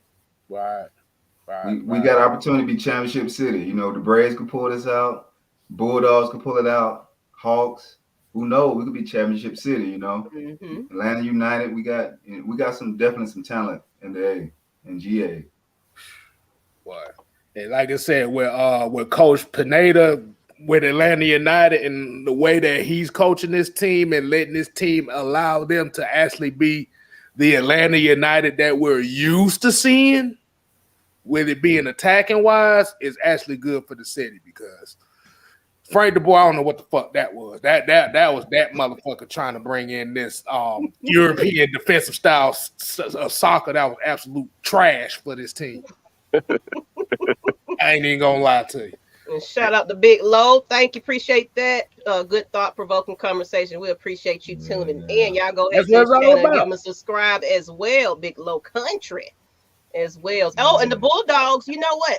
Didn't we just lose somebody though? Somebody just got injured or something. What happened? I think y'all lost one of y'all corners or something like that. I think it was a corner. Okay. I got to go back and look. I didn't see it all. I saw the broadcast, but I've been working today, so I didn't get a chance to see. Right. But you know, let's see what we got. I'm a Bucks fan, but I'm a big fan of Cam Reddish. I got him on my team on 2K. My career, he's a beast. Oh yeah, I'm a Cam Reddish. I tell you, I'm a Cam Reddish fan, bro. I'm still a Cam Reddish fan, even when he got drafted. But I'm still a Cam fan, bro. I ain't even gonna lie. Oh, absolutely, absolutely. Hey, and also, hey, I want to make this announcement. From what it looks like, I finally done hit the 500 mark. Yeah, it is. Go ahead, Congratulations, Congratulations. Now, hopefully, this is a 500 that's going to last until next week and not diminish as soon as this damn live goes off. I don't think it will diminish now. Yeah, like I say, y'all do a great job. So you're getting a lot of followers. I definitely appreciate it, man. Like I said, if it wasn't for these folk, my goofy ass wouldn't even be on here. I just gonna say that now. And Antonio Holloway, I'm glad you brought that up. The next meet and greet, we had to postpone it because the restaurant I was partnering with, it didn't work out. So of course we're gonna work on that towards the mid-season. Look for some other ideas, but right now the original location, we are postponing that for another time. So yeah, just be on the lookout for that as well. So we'll give y'all some updates on that as we go along. But right now, yeah, that location we decided to move it to somewhere else. So with that being said, let's go ahead and get y'all final thoughts. Then we go ahead and close it out. Let's start with the guest of the show. We got Jerry. What you got? You know, just end it on. If you want to promote yourself, whatever else you're doing, this is the time for you to just speak your last piece. I don't have any content or anything like that, but I just want to say that I'm actually very excited about this season. I feel like Atlanta is actually trending in the right direction. If you compare it to our previous 3 seasons, you have to believe that this team is actually accomplishing something. And it's going to take some time. Players are going to, make mistakes as they're learning the system. But we have to support the team at the end of the day. We have to support the regime. We have to be on board for whatever they know because they're professionals. And we just have our opinions as fans, but we're going to support them. That's all I have. All right. That's right. And you're welcome to come on back next week. And what you got? How do you pronounce your name? Marquis? Or is it Margie? Yeah, you guys. Margie. Margie. Okay. Yeah. What's your last thoughts? Nothing. So I've been heavy looking into football and actually getting into the depth of it for the last year or two. And I just want to say I appreciate y'all. I learned so much from coming on your stream and finally being able to actually say something, and I just appreciate it. And one more thing is I don't hear anybody sleeping on Jalen Mayfield anymore. Wrapping to that. Facts. Wrapping to that. He's been playing better. He's been getting better and better as the season go by. And like I say, he I don't see them taking him out and putting Andrews in because you got a young player that's getting his reps and is giving him that experience that's going to help him down the road. Why even switch him out? Yeah, exactly. I don't know what happened to it. And I'd like you to mention that. I feel like, we was looking at Arthur Smith coming in the A1. Everybody finna just be A1. I felt like that's why I wasn't panic about Mayfield either. It's like, give these team players a time to adjust right about now. So I think going into this bye and coming, having a little momentum like we got right about now, I think we're going to see a lot more from a lot. Because even like I said, going back to Raheem Morris, we were starting to see more players getting a little bit more time. And I feel like we're going to see a lot more people like, okay, who, what, they're going to open up that playbook a lot more. And I think we're going to see a few more surprises coming up, y'all. So just to be on the lookout. I'm excited to see how this gels together more towards the end of this season. Definitely. Yeah. Mm-hmm. Yeah. I think going forward as well, I definitely think we're gonna really see the identity of the Falcons coming up after this bye. They're gonna take this time out. They should take this time out to probably, go in, recalibrate, work on some things. Probably, as we talked about, say, okay, maybe we've been trying to play you in this scheme or play you in this type of role. Maybe that's not suited to your strengths. We might go in and change some things and make it more suitable to the players so we can get yield better results and consistent results. So Just just be patient, keep your patience, and this thing it's gonna shake out. It's gonna work out. You know, football Saturday. Tomorrow I'm gonna watch Cincinnati since y'all been talking about this Ridley cat. We're gonna see what the hype about. Watch Cincinnati, UCF. Definitely gonna watch the Bulldogs play. See my big boy up front, who's gonna be our first round pick next year. So Hold on, hope. speak it into fruition. You know what I mean? So I'm trying to manifest something. Right. That's all we can look forward to. That's it. But y'all be blessed, man. I definitely enjoy it. Always a pleasure. That's right. Definitely appreciate it. Hey. Like I said, appreciate everybody tuning in tonight. Like I said, appreciate Margie. I appreciate Jerry, Marquise for showing up. Also, Maurice earlier as well. 10 Sports and Gaming for showing up. Like I said, giving this conversation. Like I said, this is just one of those things that we definitely encourage as far as conversation, but it's always about the respect factor behind it too. We got to respect each other, and we don't have to put down each other's opinions. Like I said, everybody doesn't have to be right. Everybody doesn't have to be wrong. But at the end of the day, just like I said, you just got to come with the same respect. What they always say, do unto others as they have done unto you. You come in here with the bullshit, we going to give you bullshit. But definitely, like I said, appreciate the fans, the people in the chat tonight. Like I said, y'all make sure y'all continue to support Atlanta Falcon Nation, your boy 6-Man K Styles, Miss Maggie T, Sultry Seconds. I'm going to be on there cutting up a damn fool over there too. And like I said, we just like having fun, man. This is what it's all about. This is what Friday Night Madness is about. It's just about the conversation. It's about fun. It's about getting the mental right. See what everybody is thinking, because at the end of the day, we all football fans. That's right. That's right. That's right. Yep. On that note, let's go ahead and give y'all Friday night back. You know what I'm saying? Red Clay Sports is not tomorrow. They're taking a hiatus. Everybody is, it's the bye week. So, you already know everybody's taking a little vacation. So we'll be back full and next Saturday. But and of course Sunday we don't have no post game. So y'all probably won't see us unless there's some breaking news, because right now they're still trying out players and everything, trying to address this secondary at this point and make some additional moves in this bye week. So, of course, if we have some news and updates, we'll come out with you. But other than that, that's all we got, y'all. You know what I'm saying? And appreciate you guys tuning in. Like you said, hit up Atlanta Falcons Nation, get us a subscribe so we can get to 2K. We almost there. We at 1,800 right about now. We appreciate you guys, as well as Miss Maggie T, MS Maggie T. I'm at 600 at this point. I've been kind of off and on lately, but I'm back in full effect right about now. So appreciate y'all. And we out, people. Let's go. Peace.